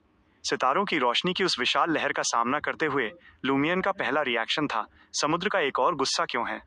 अपनी युद्ध की प्रवृत्तियों पर भरोसा करते हुए उसने तुरंत अपनी आध्यात्मिकता का विस्तार अपने बाएं कान की लाई ईयरिंग तक किया और उस रहस्यमय चीज से जुड़ी हाई लेवल चोरी की शक्ति को एक्टिवेट कर दिया। उसकी आंखों में सितारों की रोशनी ने एक और ठोस रूप ले लिया, जैसे कि वो हकीकत में बदल गई हो। लूमियन ने अपना उठा हुआ बायां हाथ धीरे से घुमाया। उस चांदी स्लेटी विशाल यान से फूटती सितारों की रोशनी ने अपना रास्ता बदल लिया और लहरों के रूप में लूमियन की तरफ दौड़ने लगी, जिससे आसमान और समुद्र घिर गए। ये पिछले समुद्र के गुस्से से भी ज्यादा खौफनाक था। उस पल लूमियन को ऐसा महसूस हुआ जैसे कयामत आ गई हो। वो बहुत अच्छी तरह जानता था कि वो उस सारी चुराई हुई शक्ति को खुद नहीं सोख सकता। ऐसा करने से वो उसे सह नहीं पाएगा और मौके पर ही सड़ते हुए मांस में बदल जाएगा, जिससे अप्रत्यक्ष रूप से टर्मिन बोरोस को अपनी मुसीबत से निकलने में मदद मिलेगी। किस्मत से पूर्वजों का सम्मान करने से जुड़ी उस चुराई हुई शक्ति में हासिल किए गए वरदान को बिखेरने और उसे वहां मौजूद हर किसी के साथ और पोर्ट सैंटा में समुद्री खून वाले उन सभी लोगों के साथ बांटने की काबिलियत थी, जैसा कि हर सफल सी प्रेयर रिचुअल में होता था। भले ही थोड़ा लालची और अनिच्छुक था, लूमियन ने खुद पर काबू रखा। बिना किसी हिचकिचाहट के उसने अपना बायां हाथ खोला जैसे किसी चीज को पकड़ रहा हो और अपनी कलाई को उल्टी दिशा में घुमा दिया। अचानक सितारों की वो रोशनी जिसने आसमान और समुद्र को धुंधला कर दिया था, ऐसा लगा जैसे अंदर से फट गई हो और हर दिशा में चमकते हुए सितारे बिखर गए। सितारों की बारिश हो रही है, फ्रांका ने, जो सेल बोट के केबिन में छिपी थी, अफसोस के साथ कहा। उसने अपने हाथ में जजमेंट का मेजर आर्काना कार्ड मजबूती से पकड़ रखा था। ये मैडम जजमेंट के सीधे नीचे उतरने की कोई गुहार नहीं थी। आखिर ये उनके अधिकार क्षेत्र में नहीं था। ये पास में पहले से जमा मेजर आर्काना कार्ड होल्डर्स को लोकेशन का सिग्नल देने के लिए था। सितारों की रोशनी की उन किरणों ने चकाचौंध करने वाले निशान छोड़े जब वे पास मौजूद लोगों के शरीर में समा गईं और दूर मौजूद खून के रिश्तों, ब्लडलाइन कनेक्शंस की तरफ बढ़ गईं। लूमियन इस प्रक्रिया को कंट्रोल नहीं कर सकता था, इसलिए वो खुद पर गिरने वाले सितारों के वरदान का सिर्फ एक हिस्सा महसूस कर सका, जिससे उसकी बाईं छाती जलने लगी और उसका मांस गलने लगा। साथ ही उसने देखा कि सितारों की रोशनी की एक बड़ी मात्रा समुद्र की ताकत और गवर्नर ऑफ द सी के अधिकार की तरफ खींची जा रही थी, जो अल्ट्रामैन और हुआन ओरो की तरफ बढ़ रही थी। यकीनन उस ह्यूमनॉइड सील्ड आर्टिफैक्ट को सबसे ज्यादा वरदान मिले। एक भंवर की आंख की तरह वो लगातार अपने आसपास के सितारों की रोशनी को सोखती रही, यहाँ तक कि हेला की सेलबोट की तरफ जाने वाली सितारों की रोशनी भी साफ तौर पर कम हो गई। अल्ट्रामैन ने एक नई ताकत महसूस की और हुआन ओरो की 2 किरणों के बाद अपनी कमजोर हालत से बाहर निकल आया और तेजी से गवर्नर ऑफ द सी के अधिकार पर फिर से दावा कर लिया। अपनी खुशी के उस पल में अल्ट्रामैन लाटो गुयारो को जबरदस्त हैरानी और उलझन महसूस हुई। लूमियन ली भी स्पेसशिप की ताकत को कैसे चुरा सकता है? उसके लिए हाई लेवल चोरी की काबिलियत की जरूरत होती है। क्या बार्ड की अंगूठी पहले से ही पूर्वजों के सम्मान के लिए वेदी पर नहीं रखी गई थी और हमने उसके असर की पुष्टि भी की थी? क्या वो जादू साल में सिर्फ एक बार मुमकिन नहीं है? उस गूंजते हुए झटके के बीच लाटो गियारो को जवाब सोचने की परवाह नहीं थी। उसका स्वाभाविक रिएक्शन हुआन ओरो को तेजी से कुचलने का था, वरना कौन जानता था कि वो जो अब और ताकतवर हो गया है क्या कर गुजरेगा। उस पल हुआन ओरो को फिर से ताकत मिलने का एहसास हुआ। उसने अपनी फटी हुई छाती और धुंधले मांस को देखा जो अब सितारों के स्केल से ढका हुआ था और उससे बहने वाला खून एक शानदार रंग में रंगा हुआ था। लाटो गुयारो को देखते हुए वो अचानक मुस्कुराया, राहत, तड़प और साफ गुस्से वाली मुस्कान। उसका शरीर तेजी से बदलने लगा, आंखें तिरछी हो गईं, स्केल्स बढ़ने लगे और हाथ पैर मोटे होने लगे। पलक झपकते ही वो एक ह्यूमनॉइड लिजर्ड में बदल गया। इस प्रक्रिया के दौरान लाटो गियारो ने एक गहरी हरी रोशनी जमा की जो किरणों की एक श्रृंखला के रूप में हुआन ओरो पर गिरी। हुआन ओरो ने बचने की कोई कोशिश नहीं की, उसने उसे सह लिया। उसका ऑरा तेजी से कमजोर हो गया, ठीक वैसे ही जैसे वो चाहता था। उसका छिपकली जैसा रूप फीका पड़ गया और वो पारदर्शी होता गया, जैसे सितारों की रोशनी से बना हो। फिर हुआन ओरो समुद्र का प्रतिनिधित्व करने वाले उस खालीपन वॉइड में विलीन हो गया और एक पेचीदा भाव के साथ लाटो गियारो से बोला, मैं समुद्र में लौट आया हूँ, तुम भी जल्दी आओ। आखिरी कुछ शब्दों में हुआन ओरो ने अपने दांत भींचे और अपनी गहरी नफरत को नहीं छिपाया। समुद्र का हर बच्चा, चाइल्ड ऑफ द सी, समुद्र में लौटने के लिए तैयार था और हुआन ओरो भी कोई अपवाद नहीं था। हालांकि उसने इस तरह से ऐसा करने का अंदाजा नहीं लगाया था। उसकी इकलौती ख्वाहिश अब यही थी कि लाटो गियारो भी उसके साथ चले। हुआन ओरो की आकृति बिखर गई और वो पूरी तरह समुद्र का हिस्सा बन गया। अल्ट्रामैन लाटो गियारो को तुरंत गवर्नर ऑफ द सी के अपने पद और पानी के बीच बढ़ती दुश्मनी महसूस हुई। जो सामंजस्य, हार्मनी कभी मौजूद था, उसने अब समुद्र की शक्ति, पावर ऑफ द सी से निकलने वाले विरोध को रास्ता दे दिया था। इसका मतलब था कि उसने गवर्नर ऑफ द सी का जो अधिकार हासिल किया था वो कुछ समय के लिए पूरा नहीं होगा। लानत है उस बूढ़े पर। लाटो गियारो ने मन ही मन कोसा, पर वो शांत बना रहा। उसे एहसास हो गया था कि हेला उस सेल बोट पर इकलौती डेमीगॉड थी। वो ह्यूमनॉइड सील्ड आर्टिफैक्ट जिसे समुद्र से वरदान मिला था और जो मंत्रों के प्रभाव से बच गई थी, वो कुछ समय के लिए विरोध को रोकने के लिए काफी थी। भले ही वो अनिश्चित था कि गैंडाल्फ और बाकी लोग क्यों नहीं आए, अल्ट्रामैन लाटो गियारो ने घटनाओं के इस मोड़ का स्वागत किया। इसने उसे लूमियन ली और उसके साथी से निपटने पर ध्यान केंद्रित करने की इजाजत दी। एक अधूरा गवर्नर ऑफ द सी होने के बावजूद उसके पास डेमीगॉड लेवल से नीचे के विरोधियों को संक्षेप में कंट्रोल करने और स्पेसशिप में पहले प्रवेश करने की काफी ताकत थी। इसके अलावा मैड लेडी की मदद ने उसके फायदे को और बढ़ा दिया। समुद्र का वरदान मिलने के बाद लूमियन ने अपनी नई काबिलियतों पर विचार किया। अब मैं गवर्नर ऑफ द सी के अधिकार के लिए मुकाबला करने के काबिल लग रहा हूँ। भले ही मुझे समुद्री खून वाला नहीं माना जा सकता और मैं समुद्र की सिर्फ कुछ ताकत का इस्तेमाल कर सकता हूँ जो एक हफ्ते तक रहेगी, और मैं अल्ट्रामैन से काफी पीछे हूँ, लेकिन मेरा नकली लेवल काफी ऊंचा है। मैं एंजल लेवल पर हूँ। जैसे ही अल्ट्रामैन लाटो गियारो और लूमियन ने तेजी से रिएक्ट किया, धुंधला आसमान अचानक चमक उठा। मोटी नीली हरी बेलें नीचे उतरी, जिसने दोनों जहाजों और आसपास के इलाके को मूसलाधार बारिश में घेर लिया। जल्द ही वे आपस में गुंथकर समुद्र के ऊपर उगने वाले एक विशाल जंगल में बदल गए।